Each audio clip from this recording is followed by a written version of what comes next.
Alright.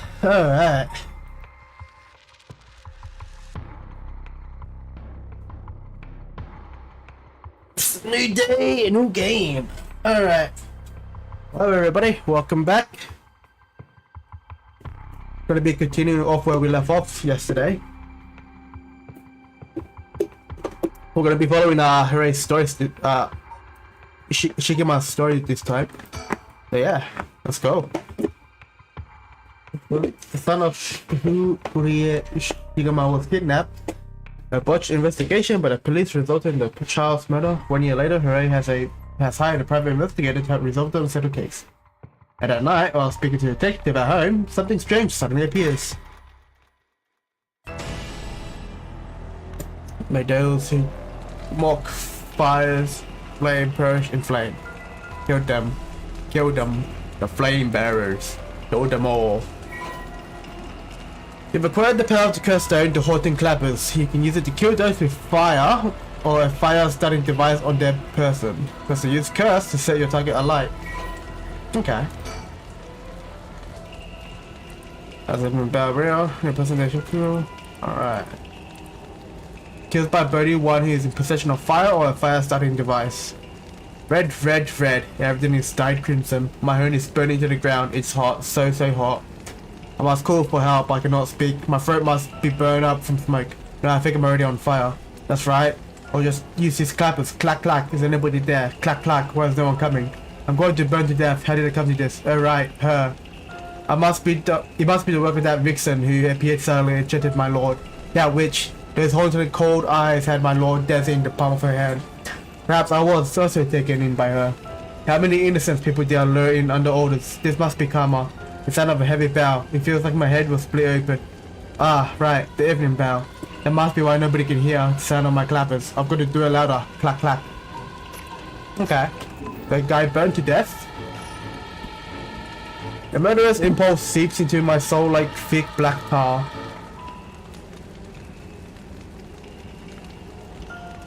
Now, kill. Can you hear it, curse bearer? You, who so strongly desire the right. Kill them.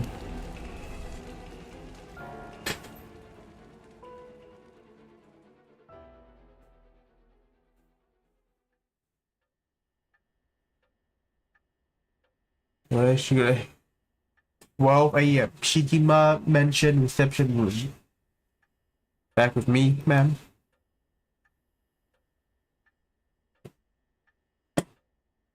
Can't say I understand what just happened, but it certainly seemed to have put you in a good mood.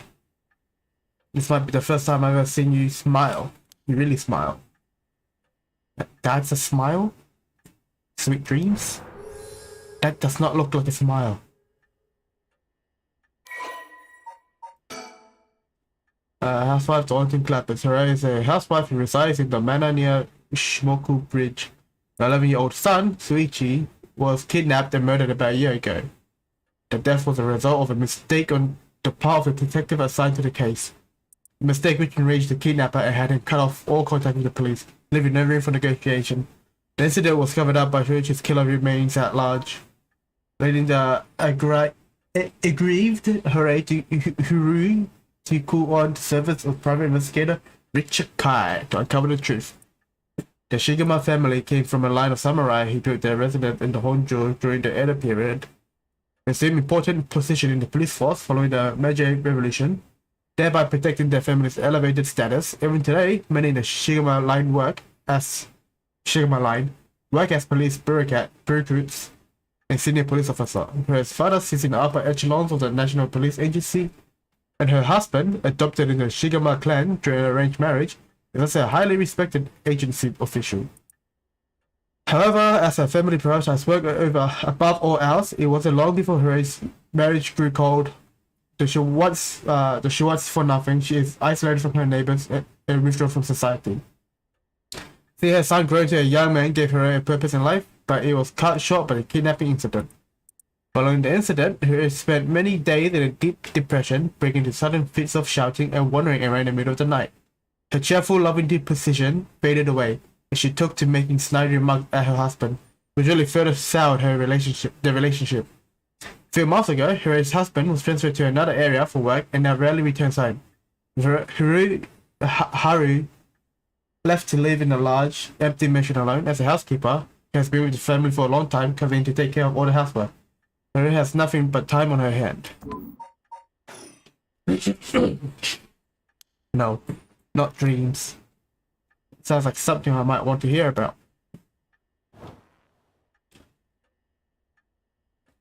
See, visual novels are a great way to start a stream.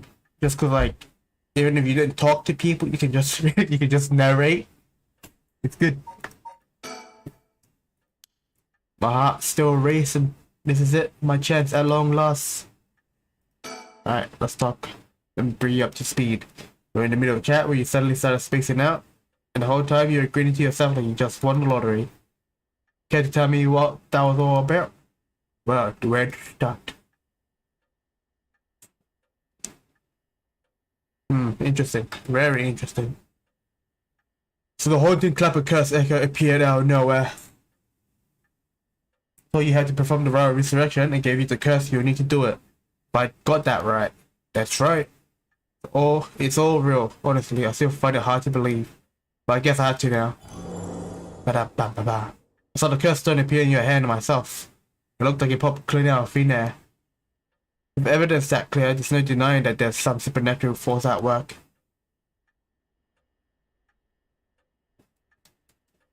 Television. A colored television. But I bought one as soon as it hit the market. I like to have the latest gadget. Unlike the latest model, there's no remote control. We've had it for a long time.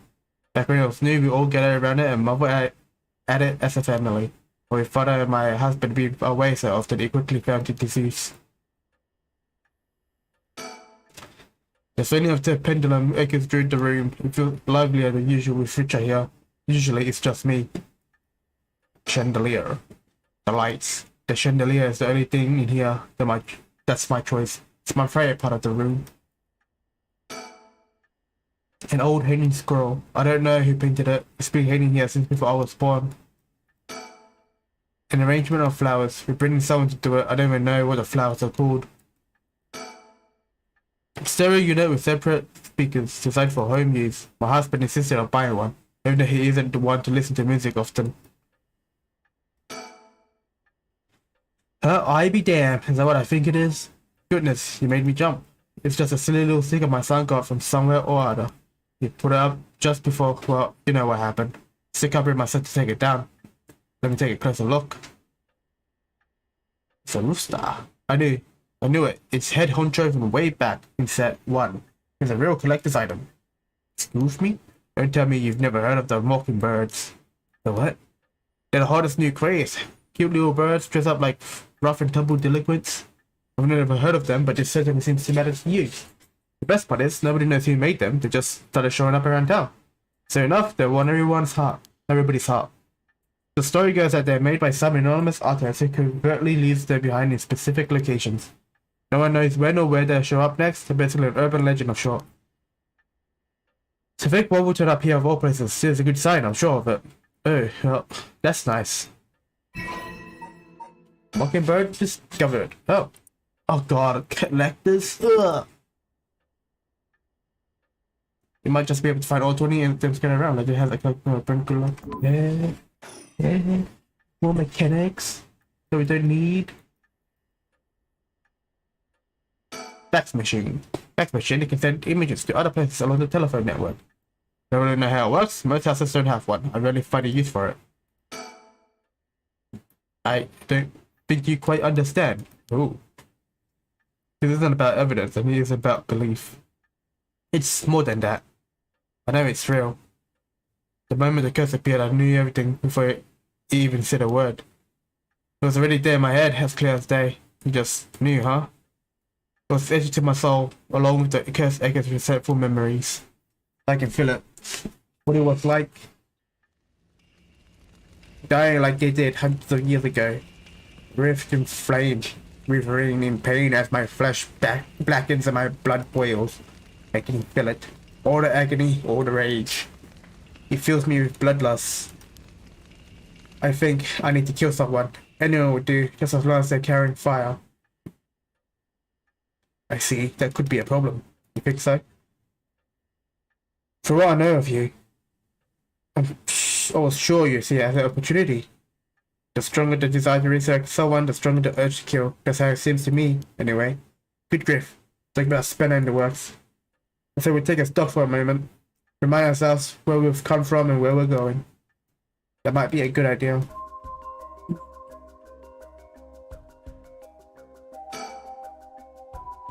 A private investigator I hired, a friend told me about him. They said he's not very well known, but he's good at what he does. When I first visited his office in Otter City and saw how he dressed, I could hardly believe he was a detective. But after talking to him for a while, I changed my mind. He says some strange things at times, but he seems like the reliable sort. Because I could none. The eccentric man that triggered Oki ran into a Honjo Bridge. Richard is actually a private investigator with an office in Otter City, Tokyo. After taking a request from her Shigema to investigate the unsolved kidnapping and murder of her son, he gets caught up in the events surrounding the right of resurrection. As a police officer, Richard was fracked with guilt over the police's inability to help all those in need and quit the force to start his own private investigation firm. However, his soft-hearted nature leads him to take on too many cases and has put his office in dire financial straits. How he is still in business is a mystery, with some whispering that a wealthy patron is keeping him afloat. Richard studied alongside Detective Jun Irio at the police academy. Somewhat surprisingly, given his outlandish clothing and mannerism, Richard excelled at covert investigation entailing his psychic. He proudly refers to himself as an investigator extraordinaire, but that only ever succeeded at impressing himself. Richard's biggest source of happiness is nursing his pet female albino parakeet, Ernestine, which he keeps in his office. He also enjoys collecting mockingbird figures, a popular line of merchandise featuring birds inexplicably dressed like delinquents, and can be frequently sighted searching around town for them.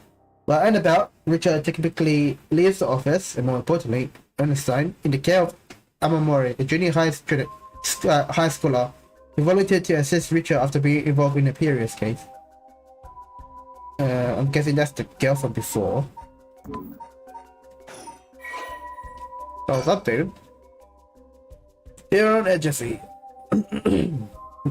Richard Kai, private investigation firm in Kamata, Otta City. Originally, Kai thought to give it a simple name like Kai's Detective Agency.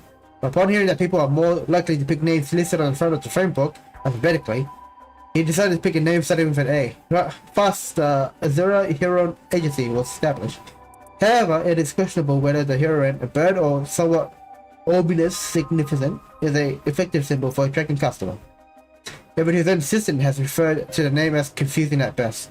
After all, rather than a zero, Richard keeps a white parrot as a pet and dressed not in blue but mostly in white. If there was a symbolic connection to be made here, it has been surely lost on Richard himself. The private investigator, also known as the private eye, is a detective who operates their own agency, although there is no formal qualification necessary to become a private investigator. Many are retired police agents or detectives due to the similarities between the work involved. At a glance, private investigation firms and inquiry office might look similar, but they carry out different types of investigation. Inquiry office specialize in conducting credit checks on businesses, while private investigators are generally involved in tailing persons of interest and gaining information surreptitiously. I think my heart still racing to visit my chest at long last. That's what you hired me for, man. To look into your son's kidnapping last year. To uncover the truth behind the abduction and murder of Suichio Shigema. Oh, yes, I remembered. They never did find the one who did it. That's what I'm here about today. In fact, kind of you to let me drop by so late. By the way, I've been turning over every last stone and I've come up with a grand total of 1 lead. He said. As far as the police are concerned, it's a cold case, but I've managed to make some headway. I remember, you were just about to tell me.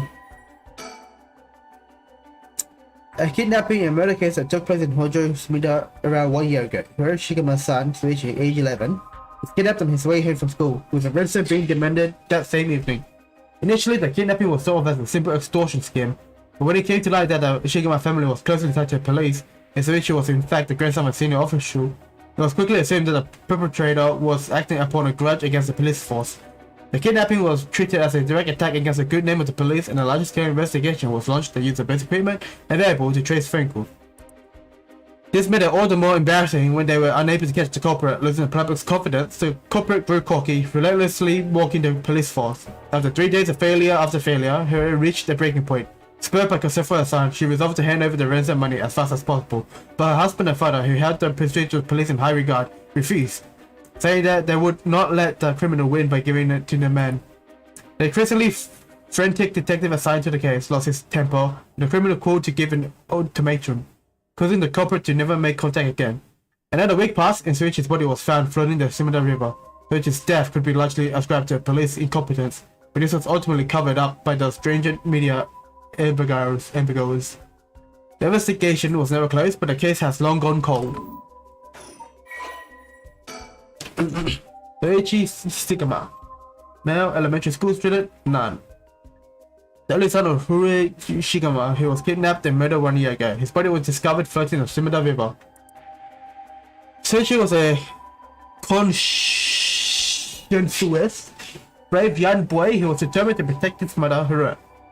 Amid his father's frequent absences, his dream of becoming a police officer displayed diligence and an impressive sense of responsibility from a young age. Luckily, due to being raised in an extremely strict environment, born in the early 70s, he spent his days immersed in various activities and studies, including playing piano, learning the abacus, taking English lessons, and training in kendo. Soichi's tendency to put other people's need over his own when he died without ever telling his classmates how much he longed for them to all go out for a hunt for mockingbird stickers. Ah, sad.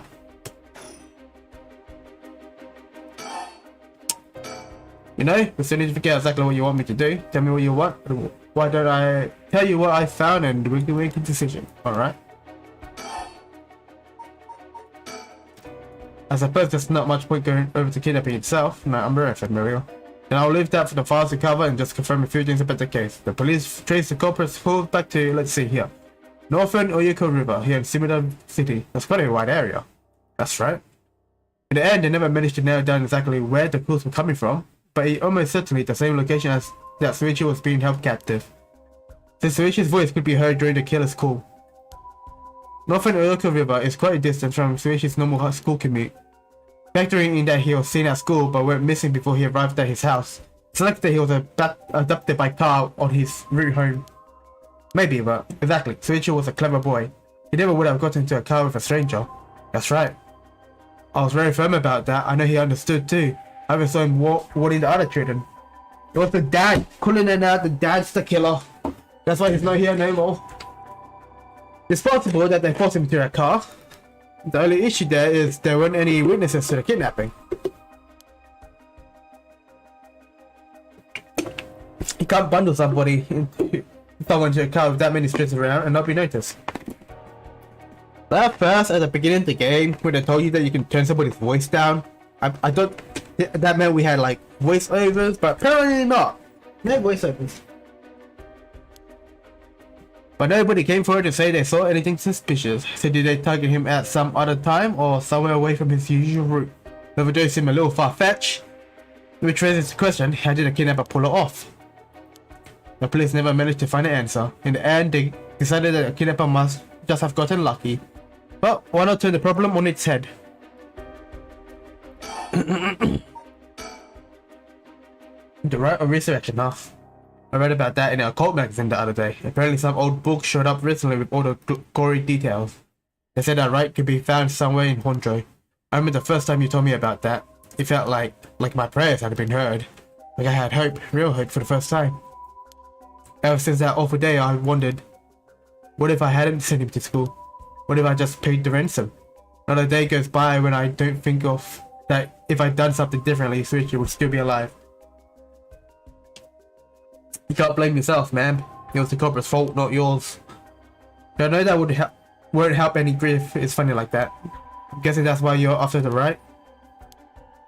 Guess I didn't need to ask. It's written all over your face. I can tell how much he meant to you. But, and this is a big but, if the right is the real deal, using it will mean killing someone and stealing their soul. Is that a problem? If it comes to that, I'm afraid I'll have to stop you. That's a shame. A shame, huh? That's all? Although if I'm going to be competing with other curse bearers, then your detective skills might come in useful. You realize you're talking about ending someone's life, right? Do you see an issue with that? I think any parent in my position would happily kill for a chance like this. That's so, is it? Oh dear, what have I gotten myself into?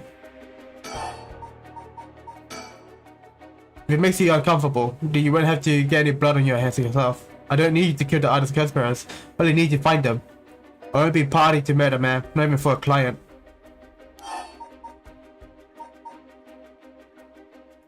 Hey, how much can I give you to change your mind? Sorry, man, but not everyone has a price.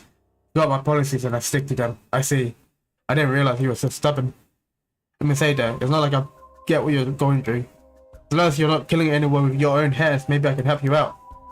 What do you have in mind? Well, how about stealing someone else's curse stone after they filled it with soul dregs? If that was all you were after, then I could lend you my service, guilt-free. And if the other curse bearers want to kill each other, then that's their business. I'm not trying to be a hero here. I guess there's no guarantee that stolen curse stone will work, but we can worry about that later. Well then, I suppose we have a deal. Although, what if I stole a curse stone using my curse? Would you disapprove?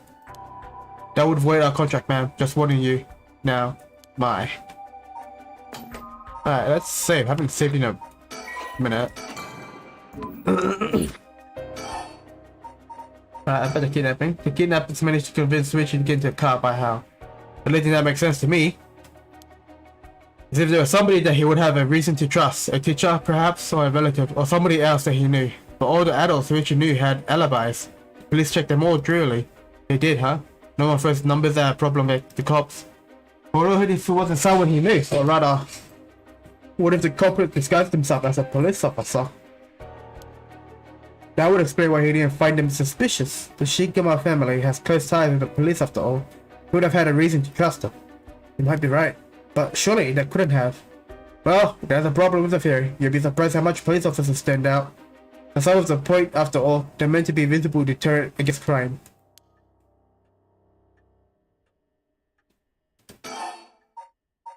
That my curse. Before we get to any further, why don't you tell me about that curse of yours? The haunting clappers, was it? That's one of the 7 mysteries of Hodjo, if I remember correctly. That's right. The original story did happen somewhere near here, I think. I'm sure I remember hearing that. In that case, my money would be on all the curse bearers being somewhere in Hodjo. The first move would be to narrow them down. Some of them are bound to try and come for you first. We need to be ready. The curses makes the bearers more willing to kill, so an attack could come from anywhere. That sounds sensible. But there's another investigation. Little bit of trivia I happen to know. When you ask people to imagine someone suspicious, nobody pictures women or children. Even kids who've been warned about stranger danger often subconsciously expect that danger to look like an adult man. Besides, Suichi was the sort of boy who wanted to be a police officer when he grew up. Must have had a very strong sense of right and wrong. That's right. Wait, surely you can't mean. Now you're getting it. If, say, a young woman approached Suichi asking for help, what would he have done? If someone like that said that I lost and asked him for direction, would he have gotten into a car? He might have. My husband always told him that a man had a duty to watch out for women and children. You could certainly argue that kind of attitude is outdated nowadays, but if Suichi believes that, then we might have something here. Do you think the culprit was a young woman? But it was a man's voice on the phone. She might have been an accomplice or something. She didn't even realize she was being used. If anything, that would explain why she hasn't come forward. She herself might not realize she had anything to do with the case. So the question is, did anybody see Suichi speaking with a young woman on the day of his disappearance? See what I said about people's biases? That goes for witnesses too. And I figured that maybe if I started asking new questions, I might get some new answers. So I spent my day asking around Suichi's school route to see if anyone had seen something. The one man that he had. Do you mean he saw it happen? Well, I can't say that for sure. It turned out he wanted something from me, so he asked if we could talk in private.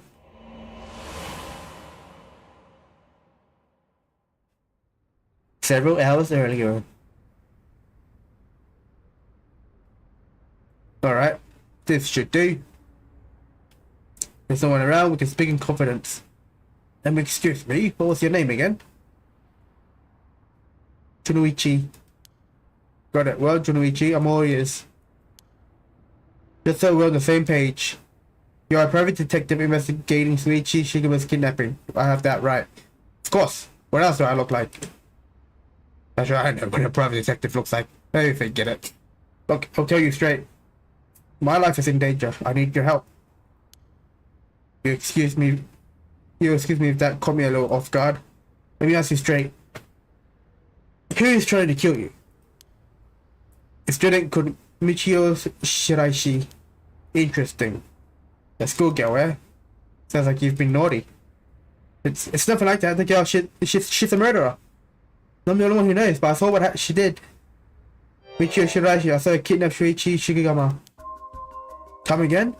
I saw her talk to him on the street and lead him away. But I didn't think much of it at that time. But then he went missing. She murdered him, I'm sure of it. Or at least she's got something to do with it. That's what you're here for, isn't it? You can't let her get to me. If that's true, you've been stealing some valuable information. Why didn't you tell anybody? Well, you see, if you can't explain that, I don't have any reason to believe you. I couldn't. She told me she'll kill me if I speak a word. You're telling me a schoolgirl had you scared for your life. You've been sitting on this all this time, and you think she's coming for you now that you're spilled the beans?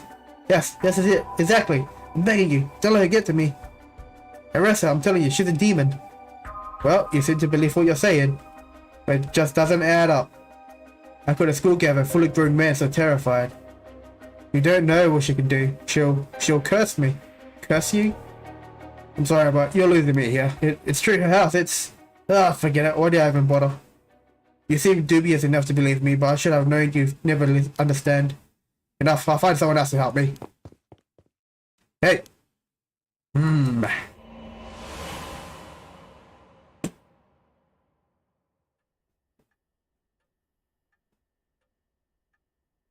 Yeah, that's about the long shot of it. I can hardly believe it. At that time, I thought his method of... Yeah, water everywhere. But his method of curses were just crazy talks. But I'm starting to see that there might have been more to it. Then we can just find that girl. Curse or no curse, she was with Shuichi on the day of the kidnapping. There's a good chance she knows something. Of that, I did some digging on the man I spoke to. His full name, Kohei Junuichi. The teacher at Kamagata High School here in Shimeda. The teacher, then his schoolgirl. One of his students. I think that's very likely.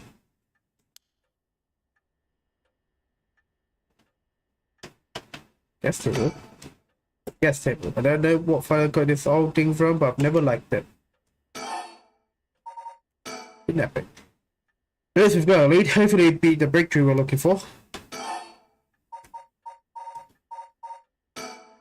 Yeah, we still need to figure out exactly what you want me to do. I still have to keep talking. Nah! Yeah, this is an ass again.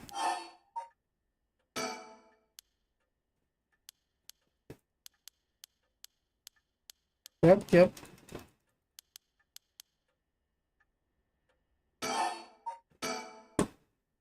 If I remember correctly, your ardent clappers can set people on fire, but only if they have a naked flame or a lighter on their person. Is that right?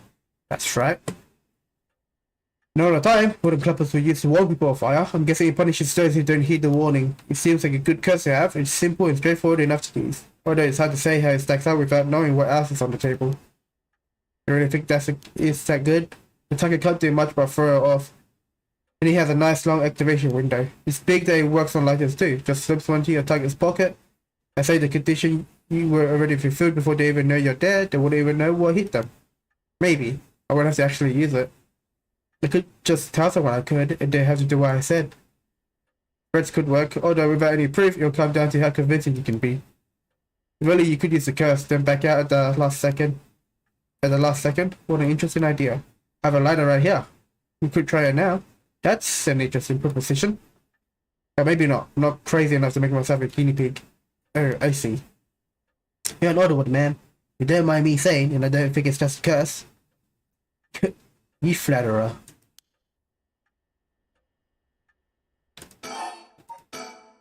As for what you do next, first of all, I think you should stay indoors. Try not to do anything spontaneous or outside of your normal routine. You see the check mark. Alright, about investigation. Right, Dad. Have you decided what you want me working on?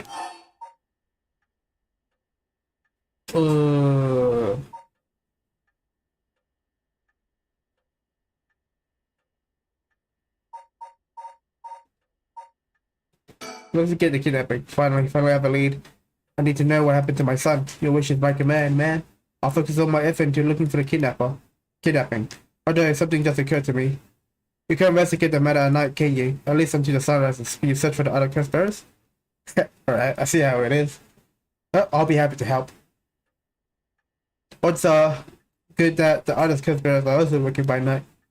And then when they kill under the cover of darkness, won't be discovered until sunrise. I bet they'll be trying to do as much as they can before morning comes. Let's settle then. I'll look into the other conspirators by night. And once the city wakes up and I can start asking questions. Investigate a kidnapping as well. I even try and find Mr. Rashi as part of the bargain. Thank you, that's more than enough.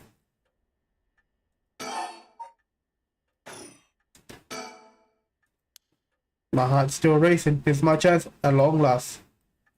Well, what do we do now?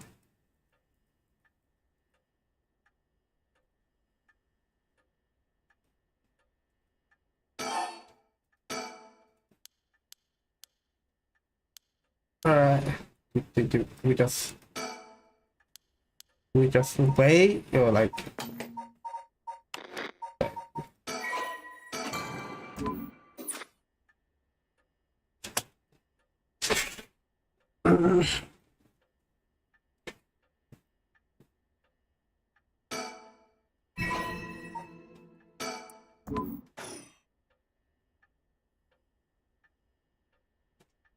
do we get up? What happens, Mr. Richer?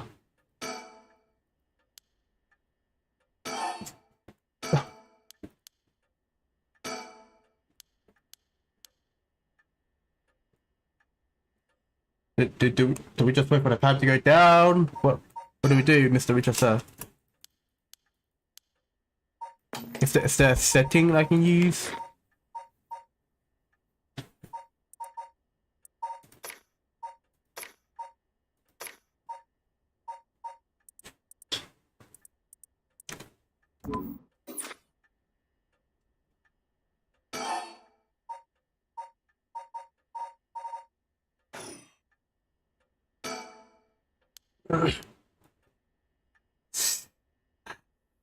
What do I do, man?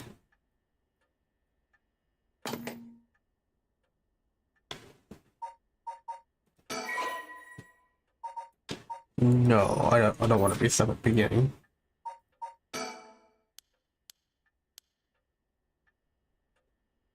Guess we'll wait for the time to go down, I guess? Maybe? I hold my water at.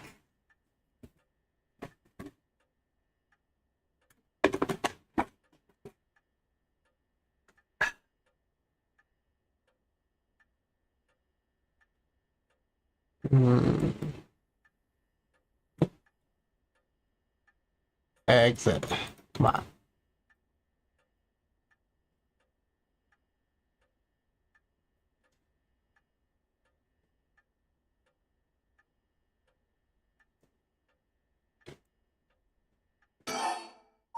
There's nothing new. What do I do?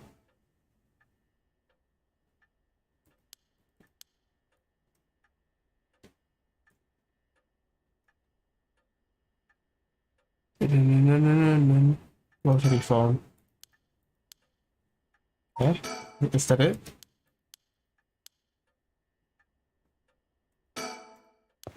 Okay. So I just look at everything. What the fuck? I should get to work. There's only so much time before sunrise. Could you find out anything new? You stay here and keep a lookout. Alright. There's no telling what kind of curses you might find on the streets tonight. Don't go outside if you can help it, and try to be ready for anything. Fair enough. I will. That's all. I should get going.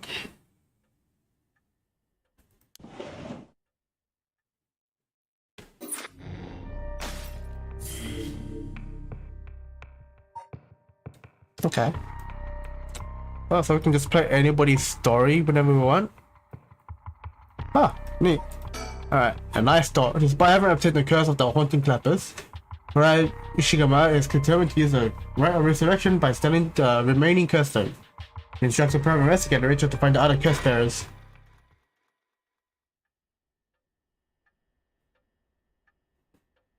1 AM. Checking my mention reception room. If you know anything now, since Richard left. He promised he'd call me if anything happened. But he hasn't. So all I can do is wait and wait.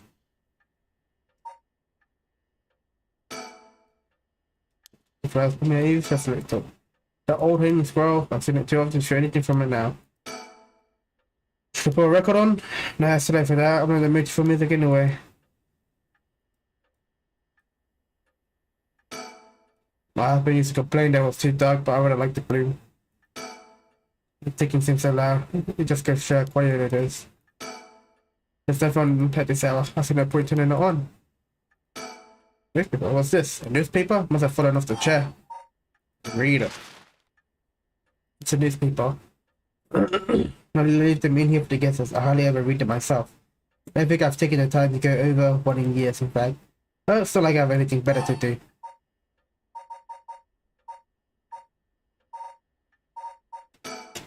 Everyone at high school now, even girls, universal education policy, they call it. The country's gotten rich enough that every child can go to school. Education is the backbone of modern society. If you have to work for a good company, you have to get into a good university. With more people in the running than ever, the competition to get into this university has gotten fierce though. The new generation is rebelling. Schoolyard violence and delinquency are on the rise. But my boy was too sensible to get mixed up in any of that. I don't want to read anymore. You only remind me of him. Looks like the city's biggest problem right now is pollution.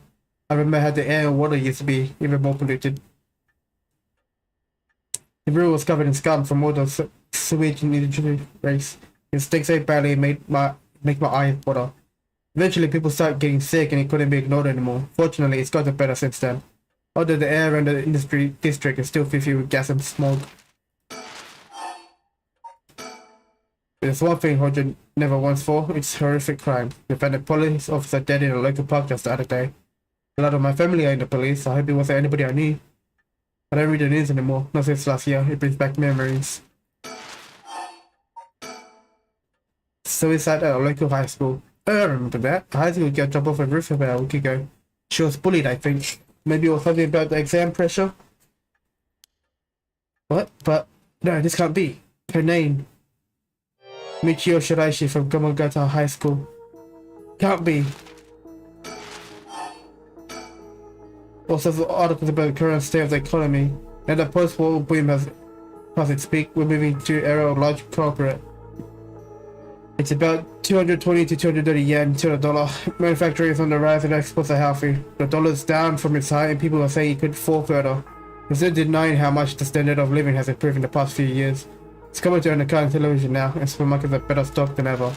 So if I think what Michio Shiraishi, the same girl who witnessed my son's kidnapping, committed suicide last week, but that means Mr. Junichi was terrified of someone who's already died. Is that what he meant by a curse? I can't work this out on my own, maybe Richard won't know. But really cool, I haven't left it off the hook, have I? I don't know if everyone flocking to the city, local price skyrocketing. Nowadays, most people can only dream of owning home ownership. The city said it's going to be nothing but apartments before long. Not exactly a businesswoman, so this all feels like another word to me. Hey, can I call the guy?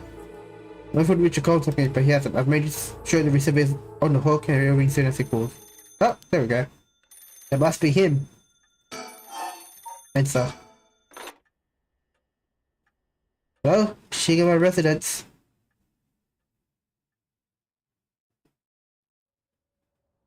2 a.m.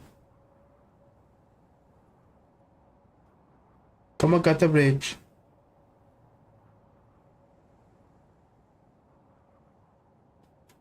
Richard called me out to meet him and we came here to Komagata Bridge.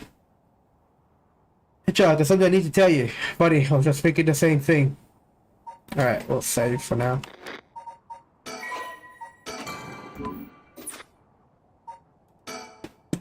Well, Komagata Bridge over the Sumida River.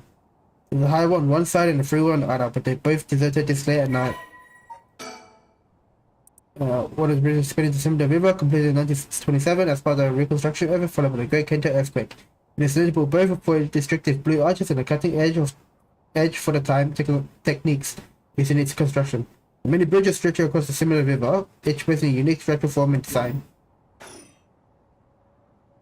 Anything else I can look around? Simida River. Simida River. The water is filthy and horrid, but at night when it's still, it looks almost peaceful. Can I ask you something, man? The Simida River, what you hold your folks picture when you think of home? Like what I say.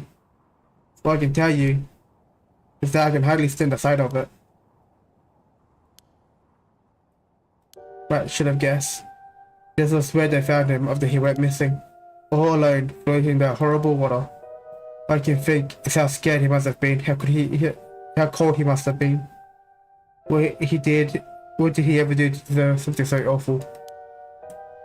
I've come here every day since then, and I pray to the river to give me back my son, day after day after day.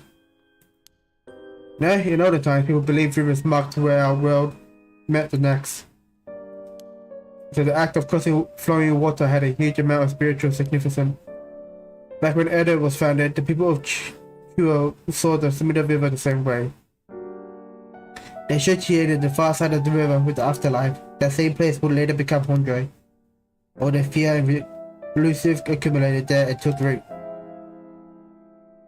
But then the Rigoku Bridge sprang up after the Great Fire of Miraki. Just like that, Hondroi was part of the city too. And as it turned from farmland to a town, the people surrounding it with man-made rivers and crisscrossed it with canals and waterways. Weren't those to prevent flooding? That's what I was told. They were, but that's not all they were for. The other purpose was to contain all the corruption that had built up on this far shore, and stop a leakage due to outside of the Great Divide. Officially, they were a physical barrier, but unofficially, they were a spiritual one too. So if I had this right, are you saying that Hondroi is the place where the real world meets the afterlife? Exactly, that's why the Royal Resurrection is here, rather than anywhere else, I'm sure of it. It's probably why the 7 mysteries and their curse have survived to the modern day.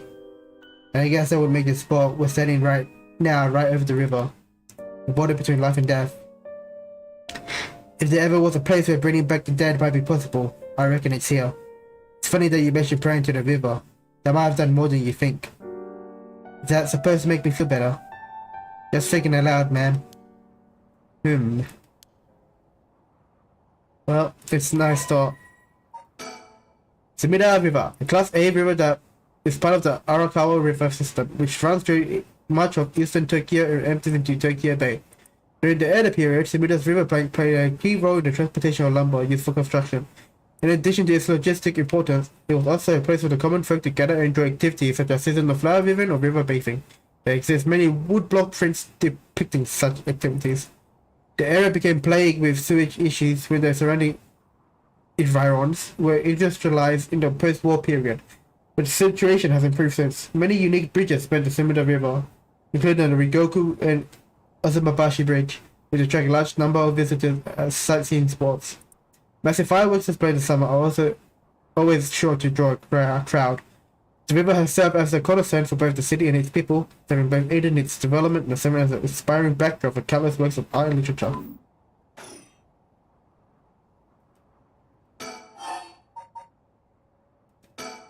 Please go ahead. Alright then. I've been picking around places connected to 7 mysteries looking for curse bearers. I think I found a few candidates. First, a tall man ran to Kinshibori Park, asking for directions, tried to probe him a little. He turned the question right back around on me. He was out of there the second he figured I wasn't what he was looking for. I got the sense curses were nothing new to him. I'm about 40% sure he's a curse bearer. Then there's this middle-aged guy I saw at South Origosui Street. There's no question about this one. He had one of the cursed stones in his hand. He had a nervous air about him too. It was clear he was up to some shady business.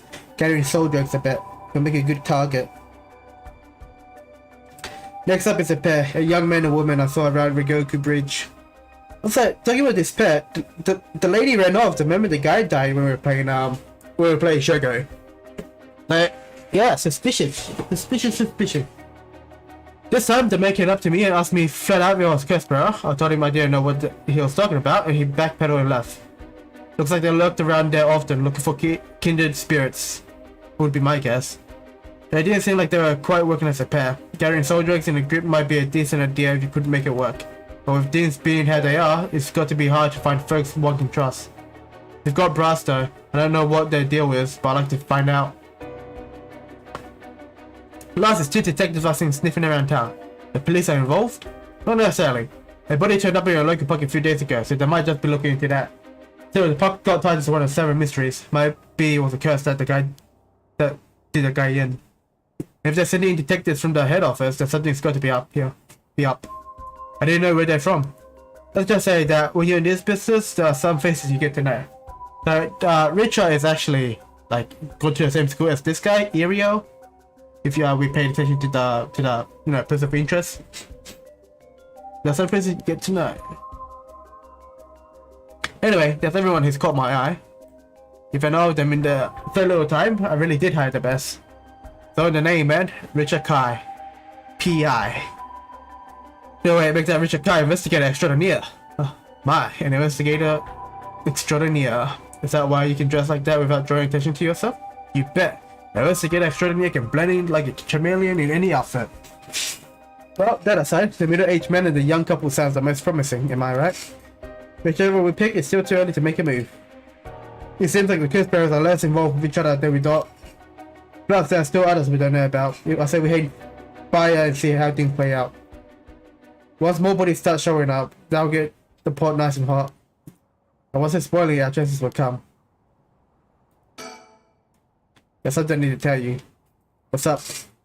Well, that girl, Michio Shiraishi, the one who was with Shuichio on the day of the kidnapping, that's her. Well, she's dead. She's what? The student who committed suicide last week, that was her. I heard something like that happen, and we got a name though. Talking about bad luck. We finally get a lead, only to find it turn into a literal dead end. Unless her death was the whole reason Junichiro was so shaken up. He said he was going to curse him. Was he talking about her taking revenge from beyond the grave? It seems like we're back to where we started. Not necessarily. The teacher knows something, I'm sure of it. At the very least, I put money on him having something to do with Mishirashi's death. That's why he's so scared of being cursed by her. I see. No, sorry, somebody tells me he knows more about your son's kidnapping. In any case, I think I've got a good idea of what he's hiding. Call it a hunch. A hunch? Well, more of a theory. Can you take a guess? I can guess. I can't say for certain, but Mr. Giorgio silence Michelle with blackmail. What if Mr. Silence Michelle with blackmail? What do you think? Exactly my thinking. Giorgio knew about Mr. X's connection to her kidnapping, and he set to blackmail her into doing his bidding. He made her feel so trapped she took her own life to escape. That's my read on it. How despicable. Well, it's just a theory. Right now, I think we need to have another chat with Mr. Donoichi. Good damn, names are hard to pronounce.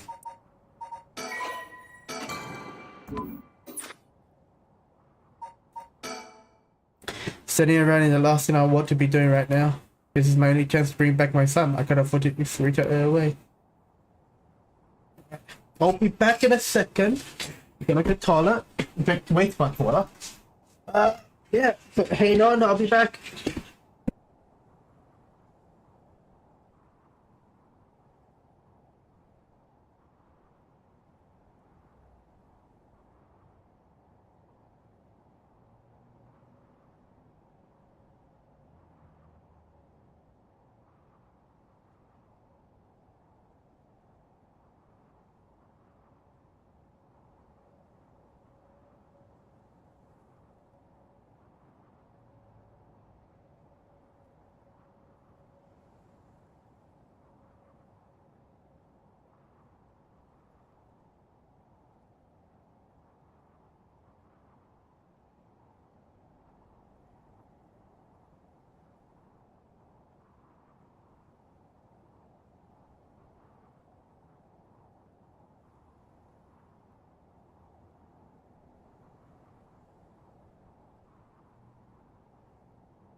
Alright, y'all miss me.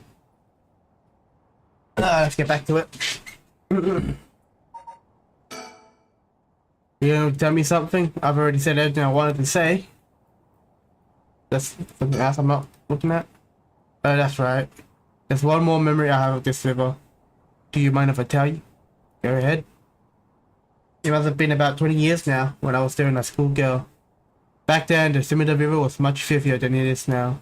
It was full of garbage and industry discharge. It was scummy and slimy in its state. You could look out over the water and see dead cats and dogs and pigeons just sleeping. And one day, among the filth and garbage, there was a piece of my missing classmate's hand. What? What? It was almost a miracle when you stop to think about it. What were the chances that someone would find a part of her that was still recognizable? And that although everything but the palm had rotten away in the water, the part that was left would have been an identifiable scar that they could tell had been a murder from the blade marks on the bone. Wait, you're talking about the Ninja murders? Yeah, I've heard of it. I'm impressed. I assume you were by an elementary school at the time. I wasn't really aware of it then. I only heard about it after the fact. I know that the victim was a classmate of yours. The Ninja murders overview. A notorious case from over 2 decades ago involving the murder of a female high school student. First came to the attention of the authorities when part of human left hand was discovered floating in the Simida River. Testing revealed it belonged to a missing female school student, as it appeared to have been severed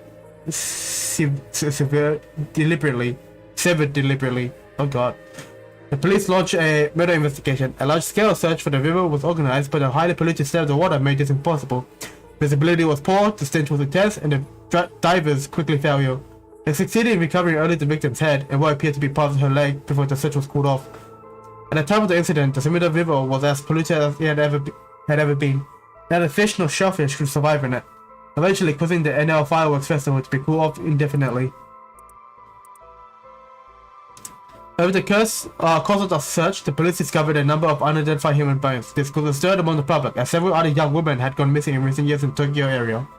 There was fear that they may have been falling to a victim to the same fate. Forensic technology at the time, however, were not advanced enough to determine the identity of the deceased, so the police were unable to open any inquiries. Due to the overwhelming lack of circumstantial evidence, the investigation ground to a halt until a unrelated individual came to his attention. During a questioning about the separate incident, Fumichika Nijima, a 36-year-old shop owner with no relation to the victim, divulged details about her that had never been released to the general public. An investigation into his background was conducted, leading to his arrest. Nijima testified that he had snatched his victims from the street and confined her in the underground storeroom of his shop, which also served as his living quarters. He chose her for no special reason, but simply decided she was an opportune target on seeing her walking alone at night. After keeping her locked up for several days, he restrained her, sewed her mouth shut, and severed her fingers and toes with a box cutter while she was still conscious. As she screamed silently behind her sealed lips, he proceeded to her wrists, her ankles, and her elbows, her knees, working his way inward slowly and metaphorically. His victims constantly withered in and out of consciousness. Her ordeal continued until she died of blood loss. Nejima disassembled the rest of her body and disposed of her behind the side of the Simida River, before cleaning his storeroom and returning to his everyday routine as if nothing had happened. The brutality of his actions shocked the nation when they were eventually reported. Once apprehended, Nejima readily divulged details of the murder, but was less willing to explain his motive. When asked, he would only break down in tears, saying, "I don't know what came over me. I know it was wrong." In the end, the police could extract nothing more from him than the expression of remorse. Although the efficiency of his methods strongly suggested that he had committed similar crimes in the past, no corroborating evidence ever came to light. Nejima was sentenced to life in his prison as his first hearing. The sentence was imposed with no appeal from the defendant. Person of interest, open update. Fumichika Nejima, self-employed, none. The man who made headlines over 2 decades ago as perpetrator of brutal killings known as the brutal killings known as the Nejima murders. To be honest, it was all a bit of a blur. The way chaos just partying around me, something like that. They said the rest of her body must have sunk to the bottom of the river. They combed the river bed, but they only ever found pieces.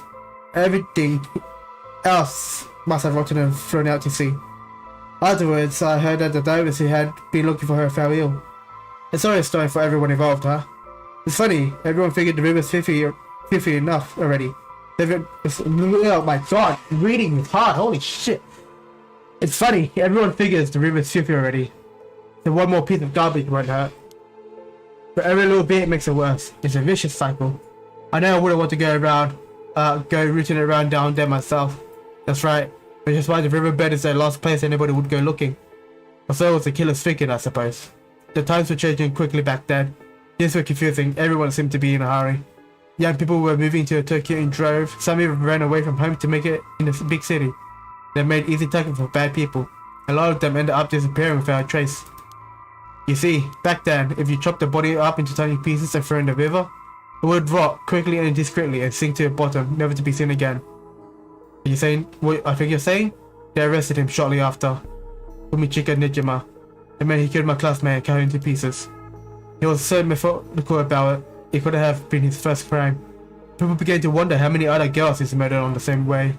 The police never found any evidence of other murders in the end, but everyone knows the truth. How many corpses has it swallowed up over the years, I wondered. The same thought spread through everyone's mind, and they started to avoid this area. So really, the river has been ranked with cooperation for decades now. Well, at least that's how it seems to me. Well, is that interesting? Well, I can see why you have any good memories of this river. With all the darkness lurking beneath the surface, there's no reason that you would.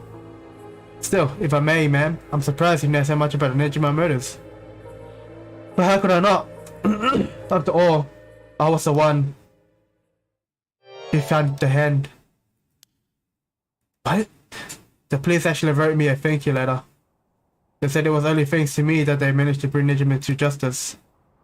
That was the only time my father ever said he was proud of me. Huh? Guess it just wasn't the killer's day. Sometimes I wonder if he resents me for it. Is there more? It's a bit of a nothing but awful memories. Surroundings are okay. Alright, Mr. Richard Pie. Something wrong? Not really. It just struck me. It's been 20 years since the Nejima murders. So he has. Not to speak you or anything, but I thought you might be interested in knowing. Life in prison doesn't always mean life. There's precedents for the first time offenders being allowed out of parole after 20 years. Only if they're found to show remorse and the desire to reform themselves, of course. Could Nejima be the killer? That's right, I'm impressed you know so much. So it's time to file a criminal record to reintegrate into society. I hear they've been trying to fix that recently, matching inmates with jobs and accommodation. Oh, really? They keep an eye on them, of course, and make them report in for regular checkups. But to avoid discrimination, they keep the inmates' record a secret from everyone but their employees. They only give particularly notorious criminals no identity so they won't be recognized in the workplace. My. The way you put it, it's like you're saying Fumichika Nejima could be out on parole right now. Back in society under a new name with nobody any the wiser. It's possible. As it happens, a little birdie told me about a big name making parole a few months ago. I don't know if that was Nejima. Our discussion just now did bring it to mind. I see. How unsettling. Now that you mention that, I just remember something too. What was it? I was passing Komagata High School a little while ago when I saw someone. A janitor, I think, and I could have sworn he reminded me of Fumichika Nejima. Oh. He looked a little different after 20 years. Much thinner than I remember too. I told myself I was just seeing things. But perhaps it was him after all.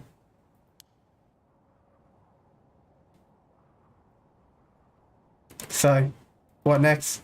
Big question now is what the rest of the co-spirits are up to. Luckily, the Sumida River is a good distance from any of the 7 mysteries. Wait, so if the police, like, reintegrate them into society, and, like, knows their past and their employers know their past, then why would you rehire, you know, Nejima, who's known for killing girls, into a high school as a janitor? That seems stupid. It seems really stupid. Luckily, the Sumida River is a good distance from any of the 7 mysteries. It's unlikely that the cursed bearers have come all the way here. I can finally have a moment to think. I see. Alright. This band. Huh?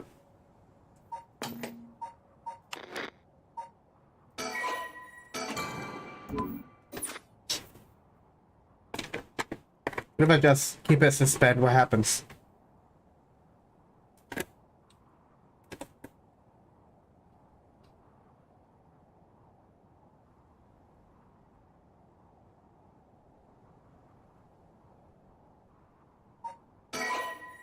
You're not currently progressing any further. Once the situation has changed, select resume to try again. Pressing return to start chat. Ah. Oh, shit. Wow. So I'm guessing we have to play through everybody's story at the same time? That's interesting. Alright, well, Tetsuya Tatsumi, Chief Inspector of the Metropolis Police Department, First Investigation Division, is a investigating the mystery death of a fellow officer. He visits the scene of the incident. It's totally real.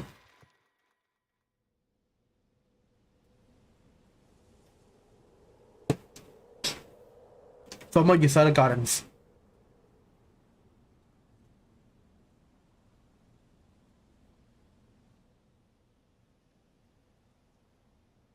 Hey boss, for 6-year-old done, the crime scene is clean. The other officers have all gone home. It's just us now.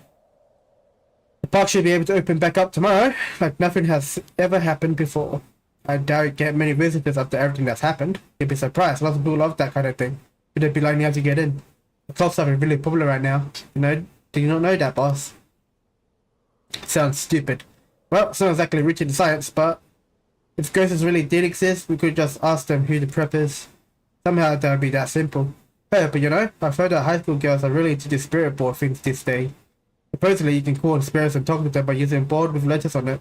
Wouldn't that be something? You can try it out yourself if you're that interested.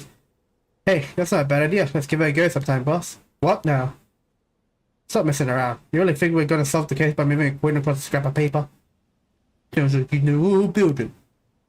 We've gotta be open-minded. What if that's how police work is gonna be from now on? That make me laugh. Spirit board. Due to the occult craze, divination has become popular among young boys and girls. All one needs is a coin, a piece of paper with letters and numbers written on it. Using this, all one has to do is ask a question of the called upon spirit, and will move the coin to an answer. It is believed to be a tool that was adopted from Western spiritualism and modeled by Japanese occult enthusiasts. It is considered a form of divination. The ritualistic nature of its usage can cause self-hypnosis or suggestion, leading to hallucination or symptoms similar to spirit possession. Many school bans their spirit boards after there were several cases of children sneaking to school at night, in addition to stories of people having seizures using the board. Listen up, Ariel. You can't go blaming the death of your body on something like the cult. I don't care if it was because of the cult or what.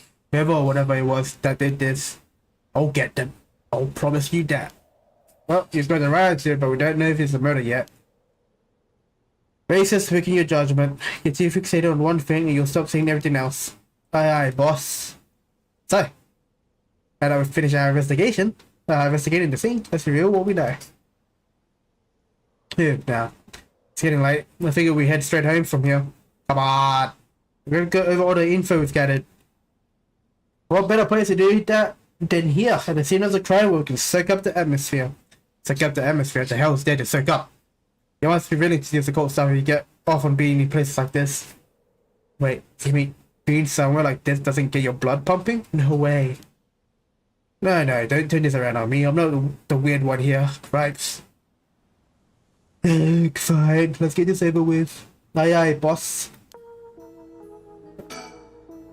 The former Yusada Gardens here in Yokohama Ichome were originally built as part of the Daimyo's estate back in the Edo period. The park became city property a number of years ago and underwent extensive renovation. As I saw around at this summer night, quiet as I even begin to describe it. This is where the victim was found. It's clean now. Somehow feels like nothing happened here at all. But once an accident like this has come to pass, there's no going back. Not that knowing that there's any consolation.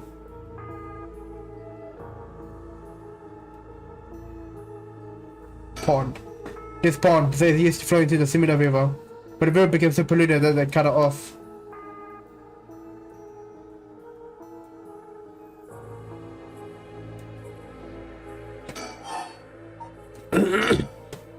So early in the morning, yesterday, As staff member found the victim collapsed here in the park, they called the police when they realized he was dead. While there were no obvious external wounds, the fact that he was a police officer and no evidence of a struggle means it's likely that it was a murder.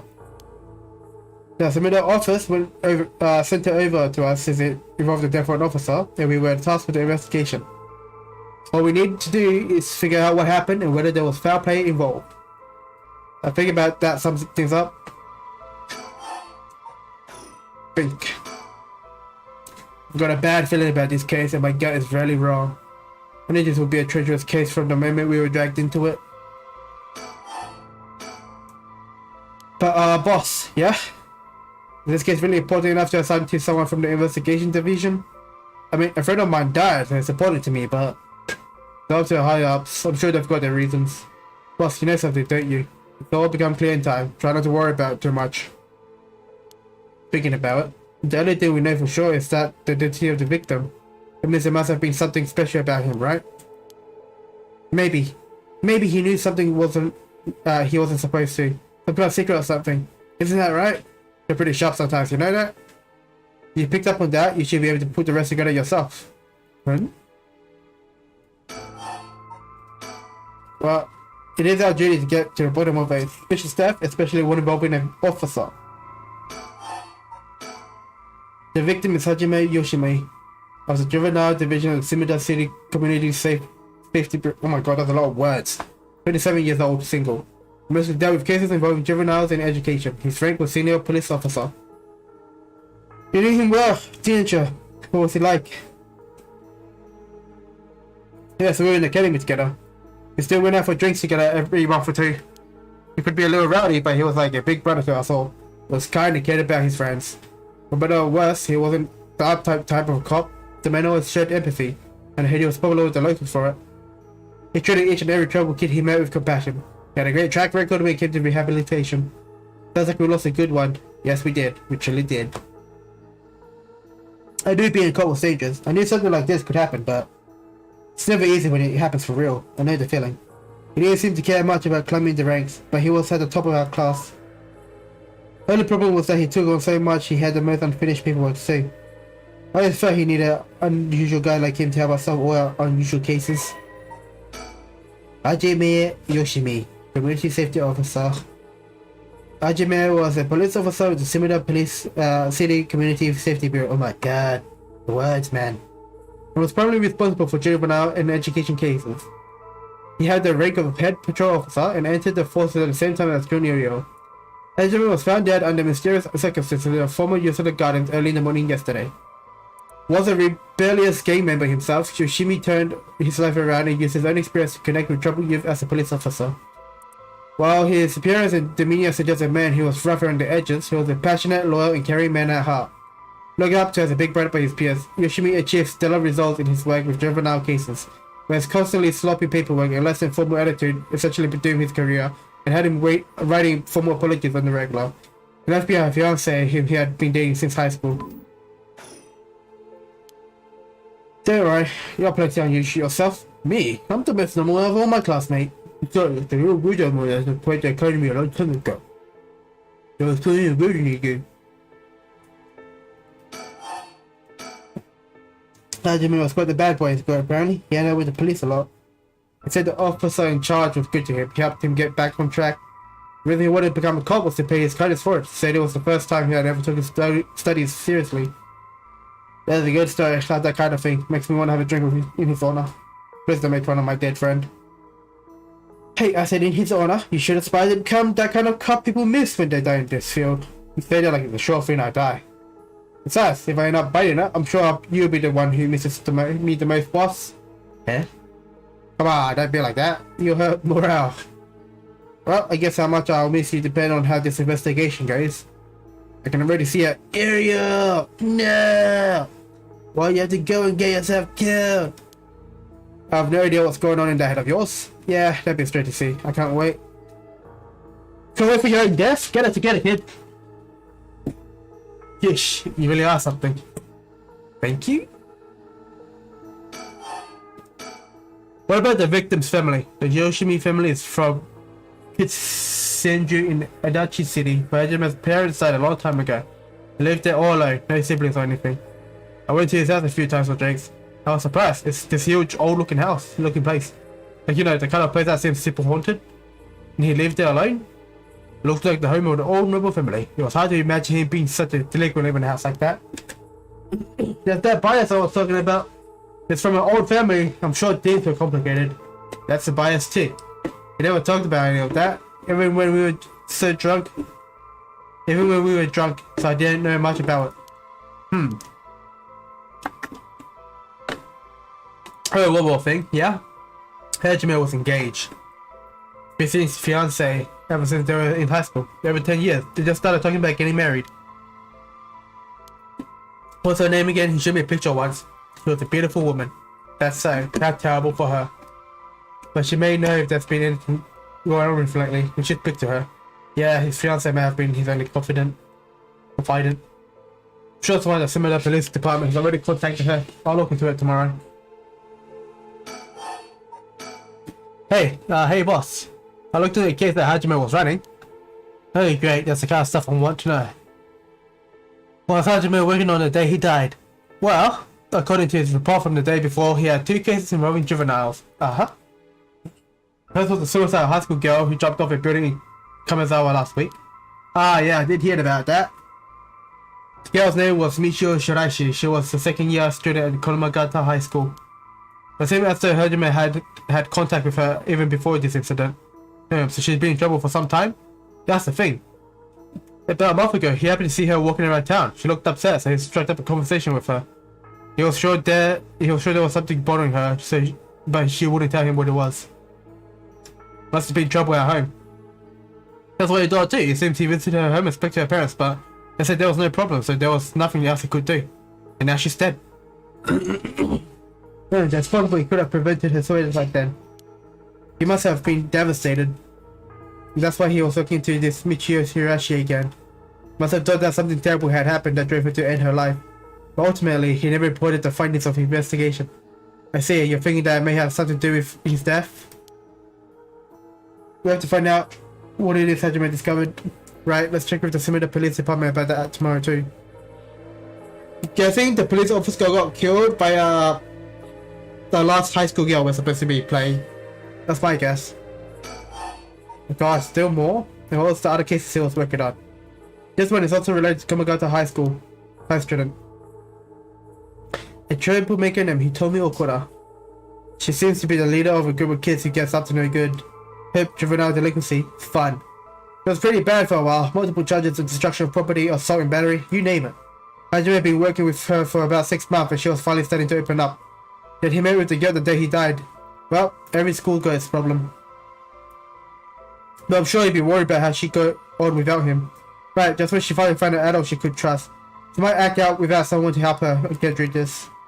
We have to make sure the Shimida Community Safety Bureau does their job.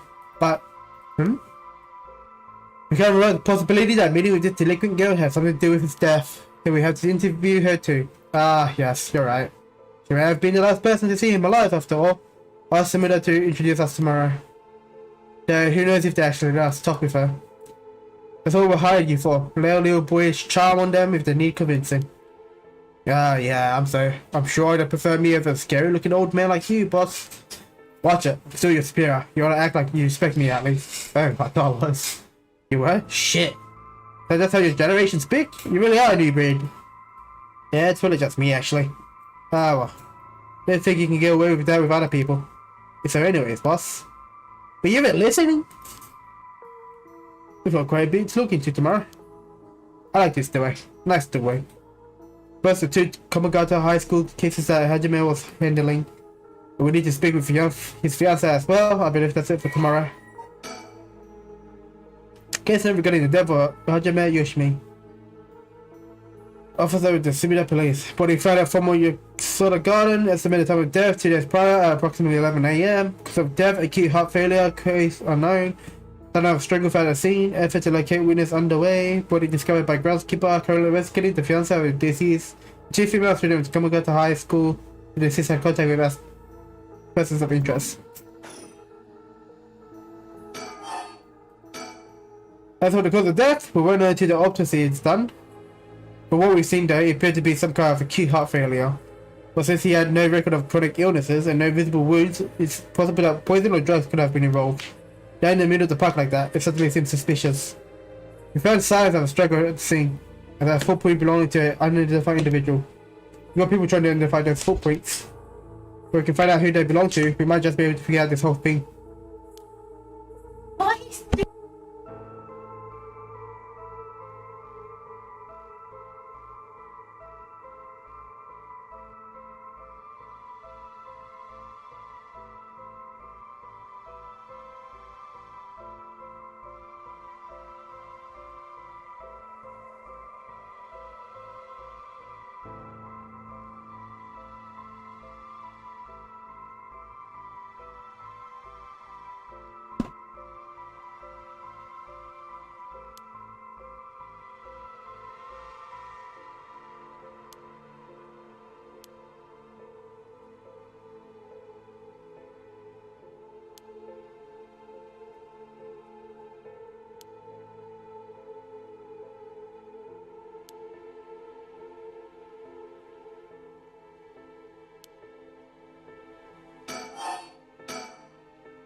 Oh shit, my mic was still muted. Oh god.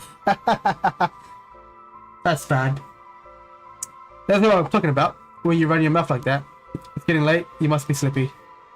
Don't worry, boss. I'll make sure we get out of here soon. Yeah, I get it.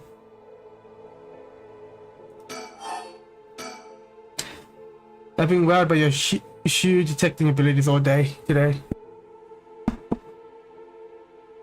Oh really? Funny, I've been wowed by you too. On the topic of family, what's yours like, boss? What's wrong with you? Right into my personal life all of a sudden. I've never heard you talk about them or anything. Or, oh, are you single? Shut it, that's none of your business. Well, ever since I joined the force, I've been thinking. The department really pushes young officers to get married. I don't know why that is. You don't say anything like that, though. How should I know? I caved to pressure myself and got married 20-some years ago. Huh? So then... God, you're relentless. She took our daughter and left 4 years ago. Thanks for reminding me. Oh, I'm sorry. I can't believe she gave up a guy like you. Yeah, I was never home much. Too focused on work. I come home late only to get called right back out again. Plus, being a cop is a dangerous work. I don't blame her for getting fed up with it all. How sad, especially when you're out here putting your life on the line. Is that why you transferred out the first? It was already too late by then. You better be careful, Ario. You say that, but there's not much I can do, is there? That's the nature of our job. There aren't many who can really understand it, not unless they're involved with police work themselves. Or related to someone who is. But wait, You have a daughter, boss? You really think I want to talk about her after all that? Have some sense. Come on, I promise I don't mean it this way. I don't mean this the way it sounds. But how old is she? She's still able to quit, do you? At least try not to look so intrigued. She's a bit rough around the edges. I think most men are intimidated by her. But as I heard, she's living by herself and going to college.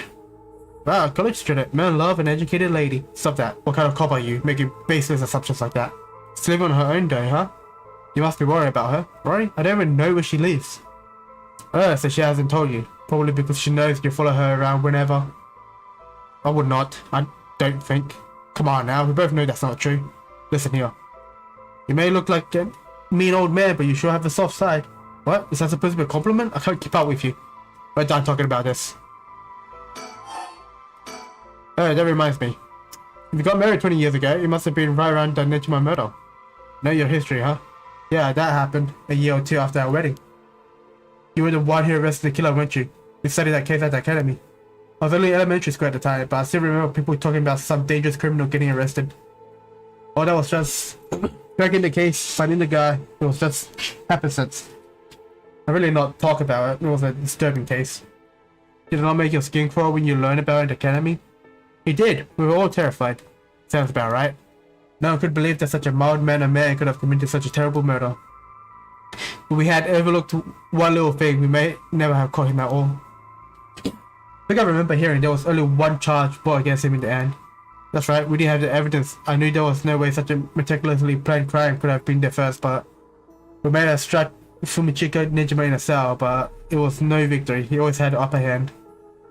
And all that damage he did to everyone involved, especially the victim's classmates. It's already been 20 years, huh? God damn it. That's why I try not to think about it. I'm sorry.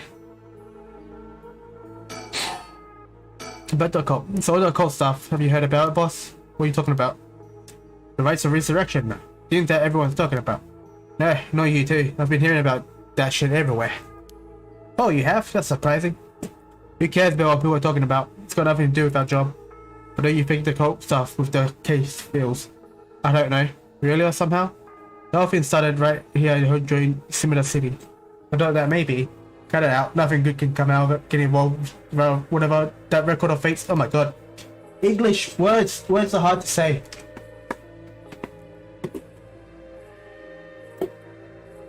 Alright. It sounds like you know all about it. Boss, you're secretly into the occult? Stop that. Seriously, this isn't a joke. I get why you'd be intrigued by something called the Rare Resurrection after a buddy of yours found dead, but bringing dead back to life. That's a style of fantasy. It's not real. But don't go hoping for miracles. Got it?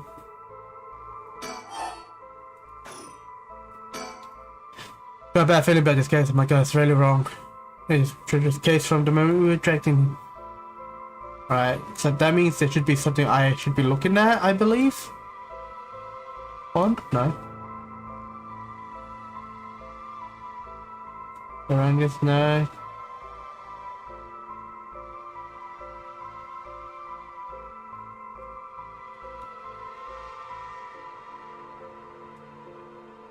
No?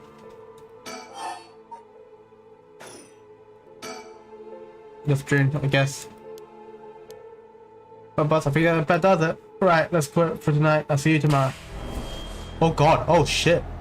Oh god, what is that? Huh, boss? What's wrong? That means you're going to see now. Damn it. It was that case all along. Boss, what is it? Is there something over there? Yeah. Such tips are a resentful memory falling into my mind. Oh, so the police became a curse holder, huh? Kill them. Kill them. Those who spread lies. Kill them all. You have acquired the power of the curse stone, the evergreen beach. You can use it to kill those who intentionally try to mislead you. Press the use curse button when someone lies to you.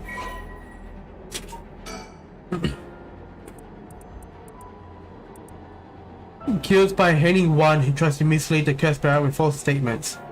A resentful memory. He deceived us with his so-called royal resurrection. The man who tricked the people with his false dark arts swings from a rope. They thought the man had escaped the previous night, but oddly enough he was found hiding in the garden of the daimyos mentioned that morning. The man, a local named Jinkichi, was known for his kind temperament and skill in crafting nets gay claps. Well, his life wasn't always easy. He was optimistic, the type to smile during whatever life threw at him. He was the kind of man who would take care of those who didn't have anyone else to rely on. The prosperity of the ukiyo-e boom. What must have been what fanned the flames of his greed. The old craftsman was found in a miserable state, as if sentenced to some cruel fate. Perhaps he ended his own life, unable to break the will of his crime. But dead men tell no tales, and people thought of him as a bad man even in death. He hung there for days, to his neck stretched horribly. Every such of pain stretched, still etching his face. It was clear he must have struggled greatly as he died, his flesh marked with dark scars with a red wrapped around his whole body. The beech tree leaves did not fall, another dead man's body hanging from it. As the mansion's owner was not at home, another unfortunate event. People held their tongue, fearing divine punishment, but the rumors persisted nonetheless. Damn. Murder's impulse seeped into my soul like thick black tar.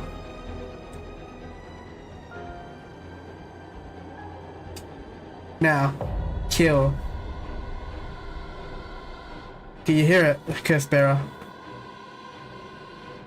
You who so strongly desire the right. Kill them.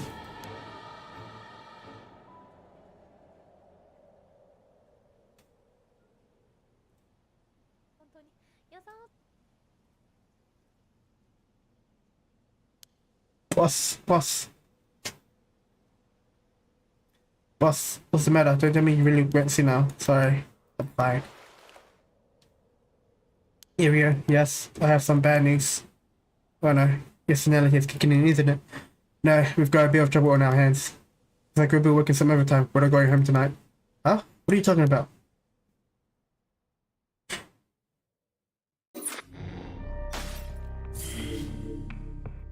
Sorry.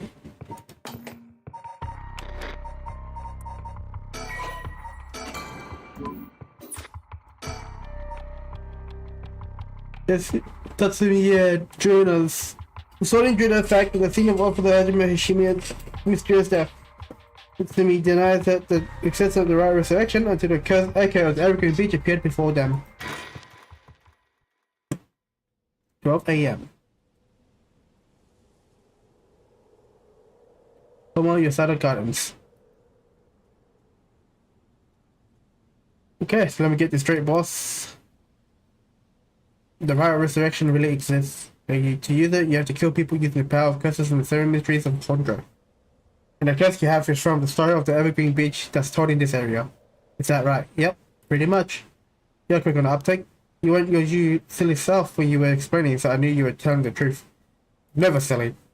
The only thing I have trouble believing is that you're taking this occult stuff seriously now. When we talk about paranormal, I thought you didn't believe in any of that. No, I don't believe in it. My familiarity with it is why I've tried not to get too close.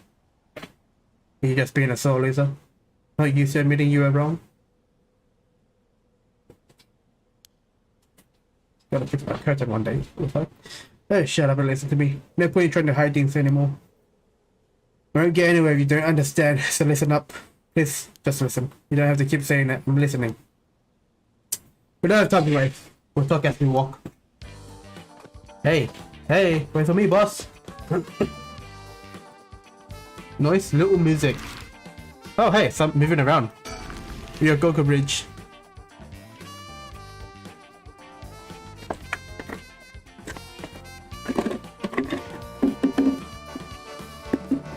Sorry, I just wanted to double check on one thing. He's telling the truth, right? This isn't a side effect of senility. It's the truth. Not like I can prove it though.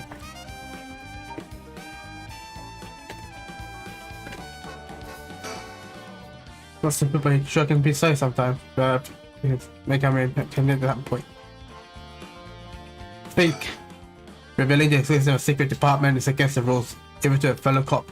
But it's an emergency. I need his help. I'll tell him. I'm sure you already know this, but it's all a top secret. No sharing it with anyone. Right, you can trust me not to. But no, I just can't believe it. I heard rumors that you used to be a member of a secret division attached to a security bureau. I can't believe we actually have a department called Paranormal Affairs. Yeah, I'm sure it comes as a shock. I couldn't believe it myself. I thought the higher ups were messing with me. It really had me worried for a while there. No, this is incredible. That's the whole reason I became a cop. Although I was fascinated by secret agency and stuff. You serious? But thinking about it, it totally makes sense if curses and spirits really do exist. Then of course we need a special department to protect citizens from them. Is it a bit too eager to believe all this? Hang on, I thought you joined up because of me.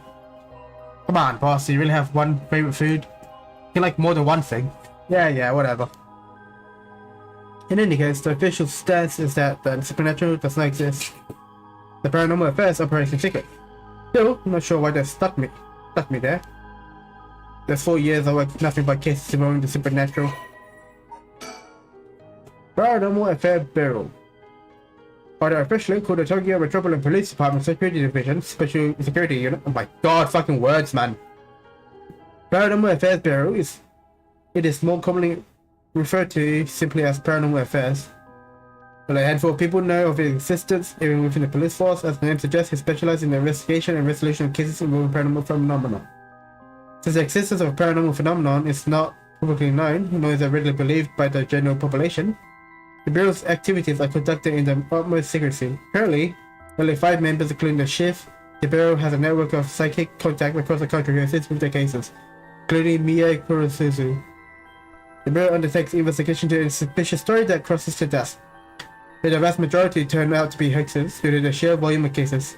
Close-lipped, experienced detectives without paranormal abilities of their own, such as Tetsuya as sometimes assigned to investigation.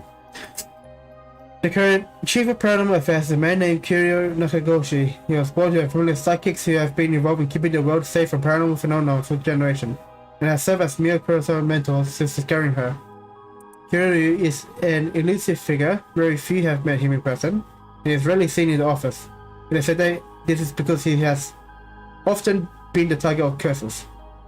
However, some theorize that it is in fact because Kiryu is not actually of flesh and blood at all.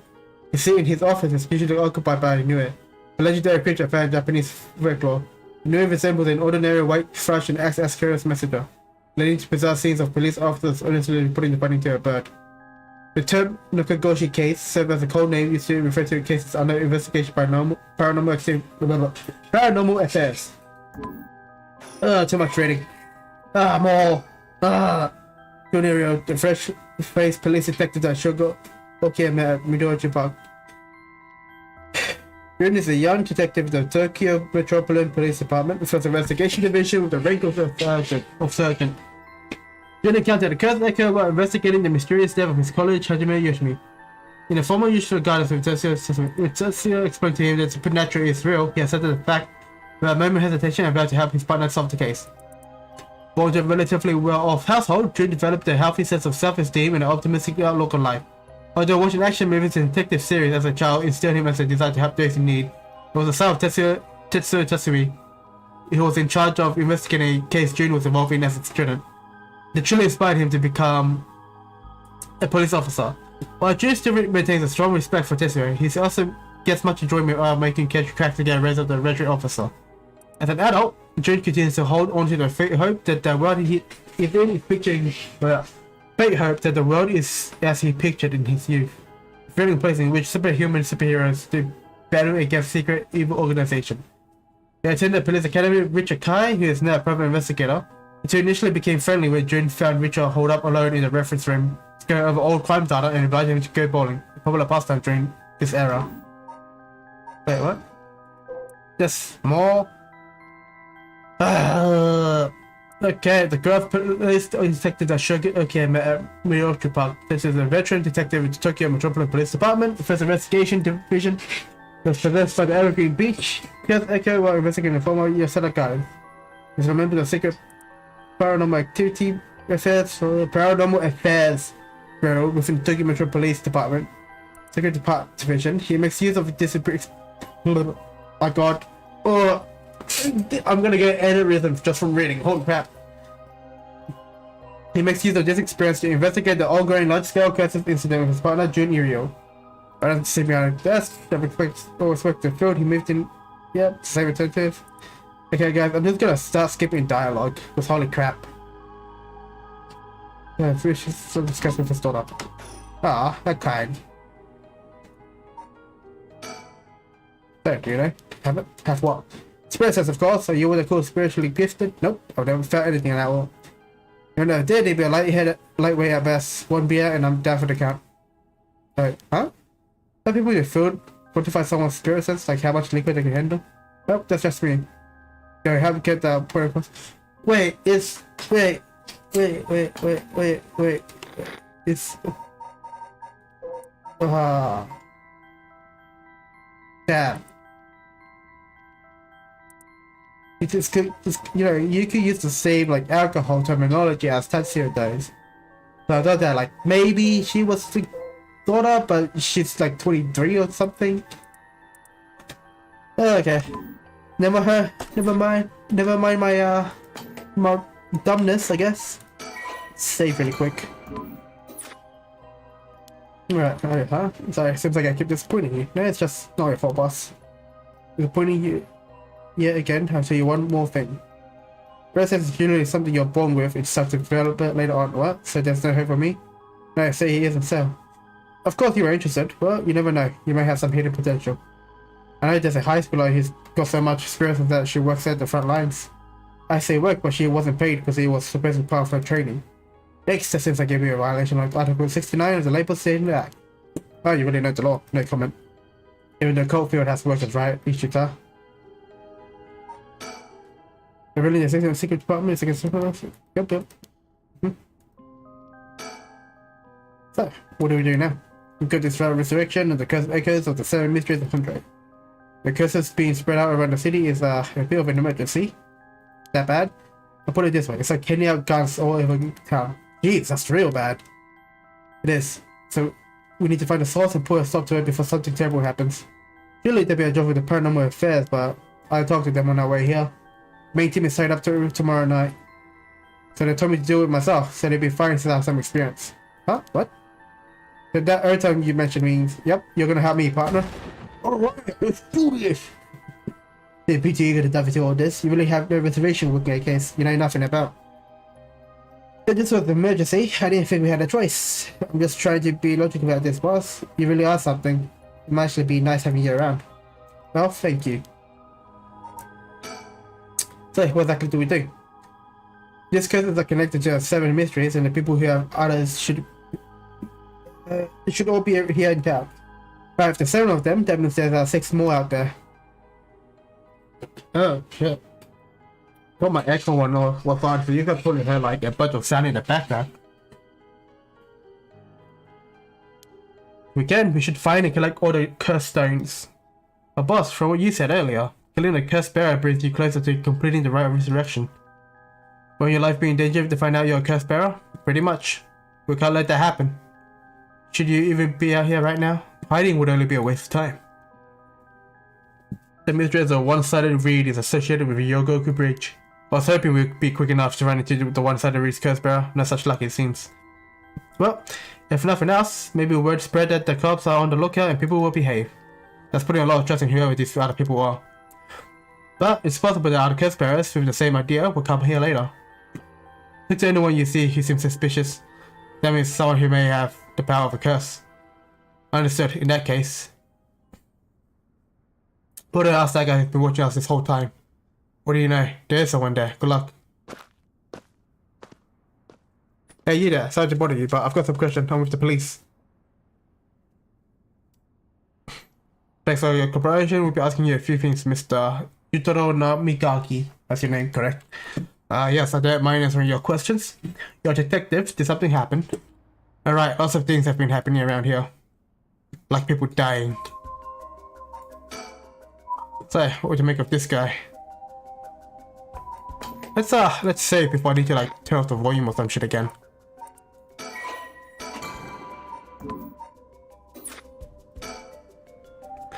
Yutaro Namigaki, a 21-year-old college student. He was watching us so calmly, so we need to be careful with this guy. So, what is it you're doing here? Must be an incident at the former Yutaro Garden, the dead policeman. Can't imagine a detective would come all the way out here otherwise. Huh? Say, Mr. Detective. Have you ever heard of the Evergreen Beach? The 7 mysteries of Honda, right? Why do you ask? I was just looking for it. Actually, I was wondering if either of you knew anything about it. Not here. If there's Evergreen Beach after, you'd be better off looking around the former Yutaro Gardens than here. Oh, you know a lot about this. That's why I thought. If you have the cursed stones of the Evergreen Beach Sanctuary. Well, let's quickly go into here and just turn the voice volume all the way down real quick. Yeah. Don't you? You, how did you know? Ariel, you idiot. Well, that was much easier than expected. Oh crap, sorry. Your simple interference. I just figured you would have taken the curse if you were just in the gardens. If you know that, then you must be the curse bearer yourself. I have no intention of hiding anything. I plan to tell you from the start. Look. Here's my curse stone. I believe it's called the Foot Washing Mansion. That's right, but are you sure about this? Once I rushed out, I'll kill someone as soon as I found out they were a curse bearer. Not without talking to them first. You're the same, aren't you, detective? You wouldn't use a curse on a normal person. Let's speak as equals, shall we? Why is it telling me to use my curse?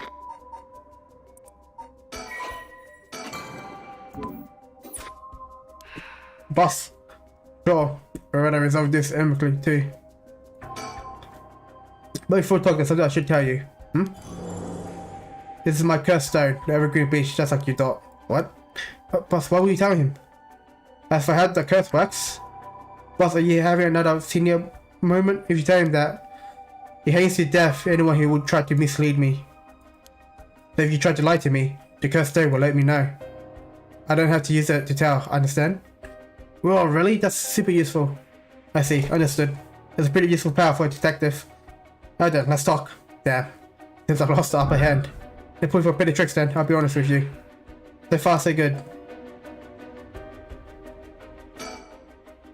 So he's warning him now that there's no point in lying. I know a simple lie would set off the curse stones though. He really is a curse bearer. He may only be talking with us and trying to activate his curse. I have to be aware of anything that he asks me to do. Protecting him and pinning him to the ground, but that might be something I have to do with his curse. Instead of the time could get us killed, I have to try to discern what activates his curse. Or what do? There's someone I want to bring back, so I'd like your assistant in collecting soul drugs. Can't help you. Please, all you do is tell me who the other curse bearers are. Sorry, but as a police officer, I just can't look the other way and let you go. Please, I'll help you. I'll let you two go as well. Is that a threat? No. It's your final warning. My curse, the Foot Washing Mansion. You don't think you could escape it just by being careful? It mattered to me which one you was the curse bearer. I'll be taking both of your soul drugs anyway.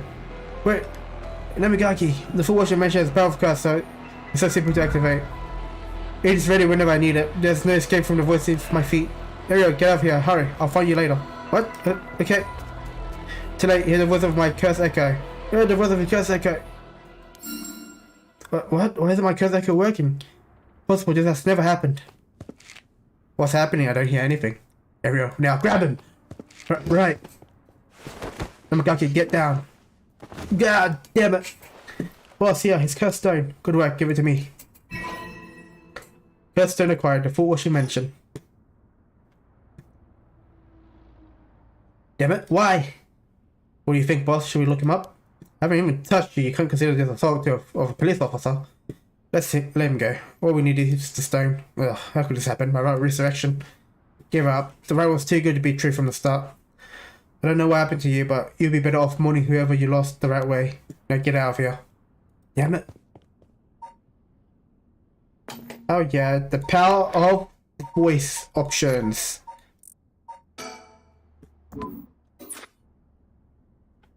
Probably kind of cheating. Good hell's close one, huh, boss? You'll probably be dead if you activate his curse. Yeah, I'm not sure what, but something stopped this curse from. Ugh. Was he okay? Does that have another curse don't hurt? Yeah, the curse from this one is flowing into me too. Oh no. So what activated the curse of Foot Washing Mansion and the resentful mirrors bound to it? I see. I also thought this one was one of the stranger of the seven mysteries. I know why. This sure is something. What did you see? I saved that for later. All you need to know for now is that it's a particularly powerful curse. We're lucky we took it from him quickly. Alright, let's see what it is. Killed by crushing one who hears the command, wash. Okay. She was the accomplished Umiyoji. Alas, she did not use her talents for good of the world or people, but for her own selfish pursuit of beauty. At the fierce battle, the woman dragged herself through the streets. It was like something gnawed away at her body. Well, I died, I've already obtained what I needed, as long as I have this. Suddenly, a terrible realization dawned on her. Her legs wouldn't move. She fell to the ground. What's happening? Surprised she looked down. Her thought, what's so beautiful and delicate, had grown accelerated and rotted. He got her. She was on the verge of death and covered in filth to boot. Crawling to a nearby house, her breath caught in her throat. The curious resident opened up, but recoiled from what they saw. My voice so bold, it's so filthy. Someone please, quickly. The woman expired while mumbling something unintelligible, and so ended the life of a woman considered by evil.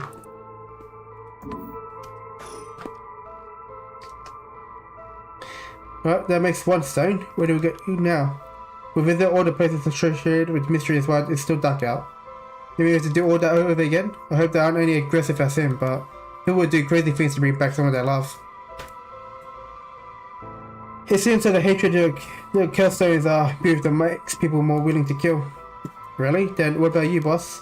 I'm fine. Might not have any spirit sense, but I'm tough when it comes to this stuff. That's why they love me in the paranormal affairs. So you are spiritually gifted after all. Alright, let's head to the next place. So I reckon with Mr. Police Officer, sir, we'll be collecting the cursed stones.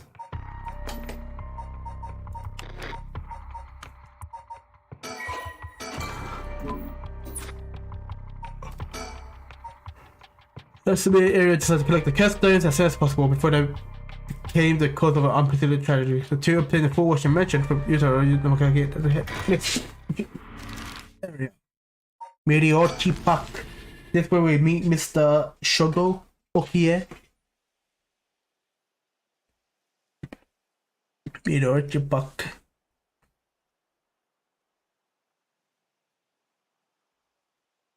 Excuse me, sorry to bother you, but we have some questions for you.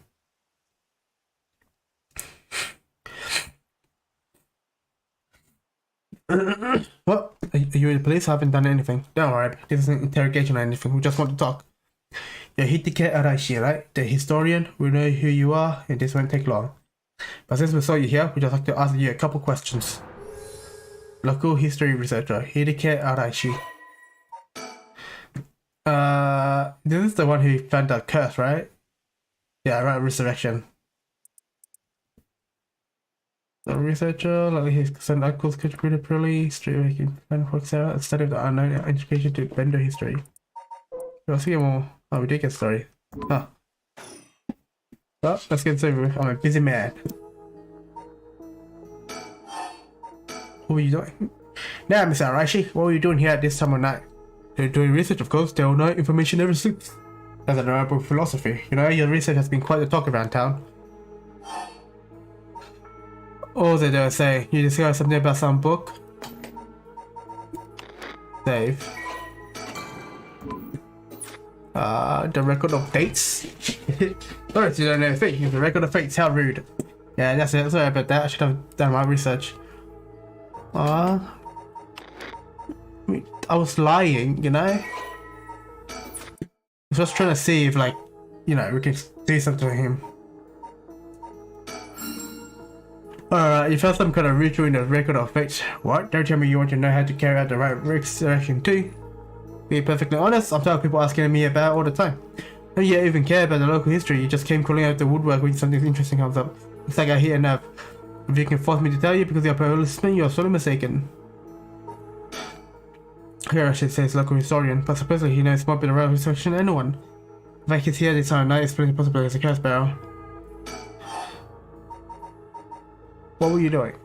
Was the research you're doing just now related to right resurrection? Well, yes, that's right. What exactly were you looking for? I have no reason to tell you that. You wouldn't understand anyway. Was the research you're doing just now related? Well, yes, that's right. It doesn't tick it off? Okay.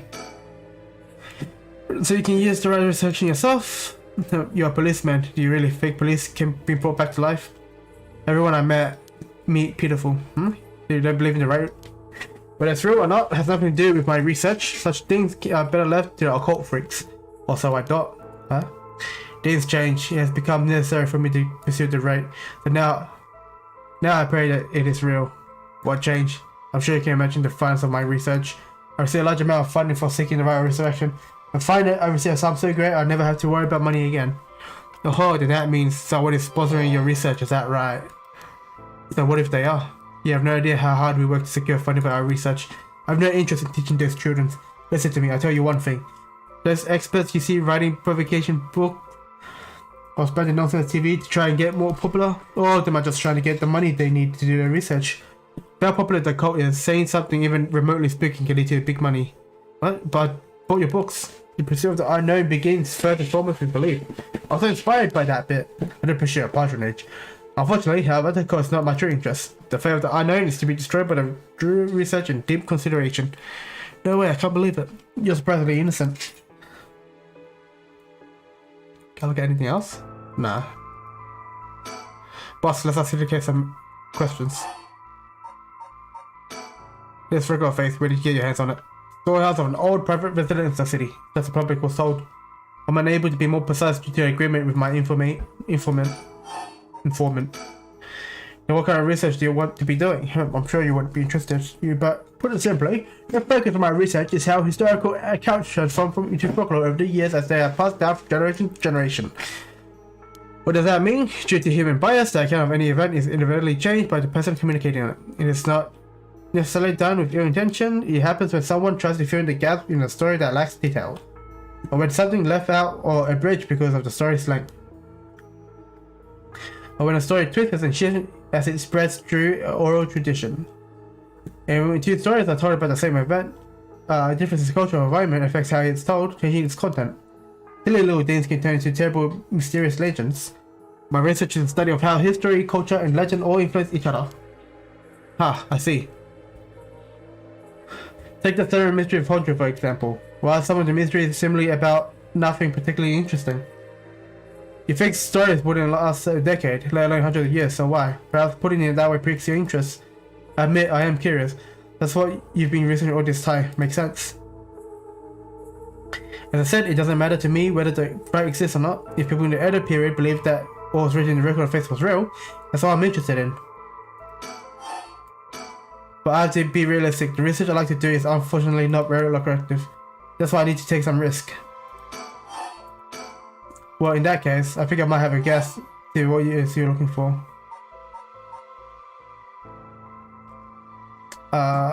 Who would he be looking for?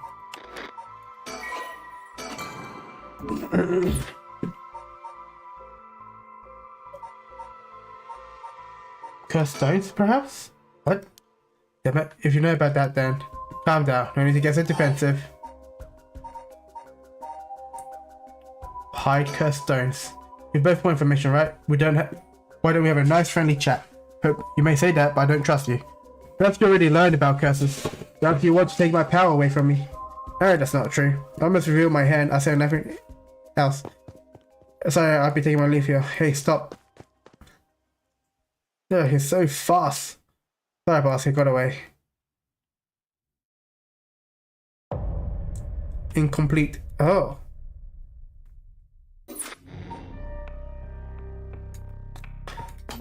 Okay, so what if I reload?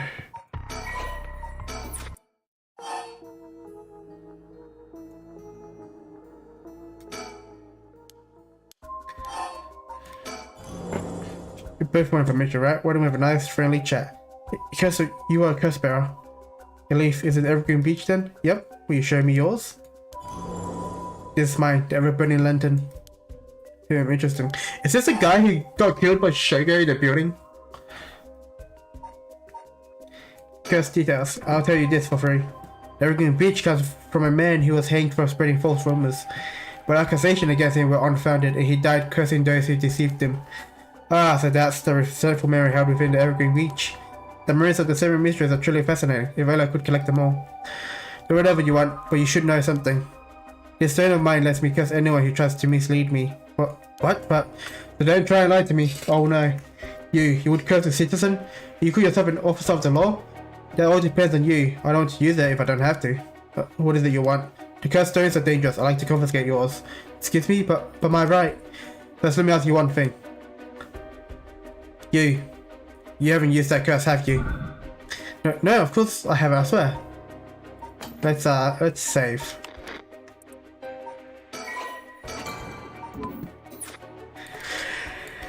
I see. Good. Now, why don't you hand over that stone? Unless you'd rather try using it on me instead. Debut, I wouldn't give it to you. When you say that, what would happen? Would it be a crime? The police are aware of how dangerous the stones are. I could arrest you under Article 1, Section 2 of the Minor Offence Act. Or you hand it over, and all your loss is your secret ability. Think of what would happen to all your research if you were arrested. Fine. You can have the stone, yeah. Alright, enduring superstition, everybody let them. Killed by disembowelment, one who finds themselves trapped in the darkness of a cursed echo. Ah, so it was this guy we killed. A resentful memory. When Honjo was filled with samurai residents, the spies of the shogunate leave the monster down to keep the eye on things.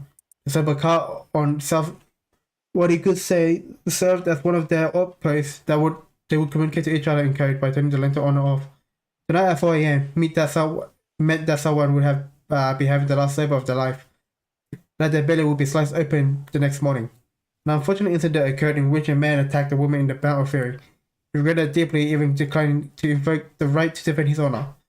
When the deed was done, still he could not accept it. His rage at having been used by his daimyo boiled over. Turning to a graduate will never forget, nearby he saw a lantern quietly glowing in the night. When the 6-bell rang, the man cut his own stomach open. Since then, the lantern could be seen alight before the sober car had opened. It would flicker out suddenly, even when there was no wind blowing. As this unsettling phenomenon continued, the rumors surrounding it grew, as soon all were convinced there was the man who cut open his stomach visiting from beyond. Okay. But this when he finds himself trapped in darkness, because the Shogo would have died. This guy probably killed Shogo, to be honest. Good choice. I look forward to seeing how your research pans out. Alright, would you tell us everything you know about what's been going on? If you help us out, we give you all the information we've gotten after we solve the case. What do you say? In that case, will you tell me all about the resentful memories of the Seven Mysteries? I believe they're the key to the secret hidden in the record of fakes. Sure, why not? I'll learn about them as I collect the cursed stones. We have 3 or 4 by now, I guess. Thanks to you, we learned a lot from him. I wonder, the mysteries and writer all plug information. He kept everything he knows about the other curses bearers and the source of the curse here hidden. Hoping at least give us a clue about how to beat these curses. I think then we should be more aggressive next time. Really make them spit it out. By we, I mean you. Isn't this when we meet Shogo?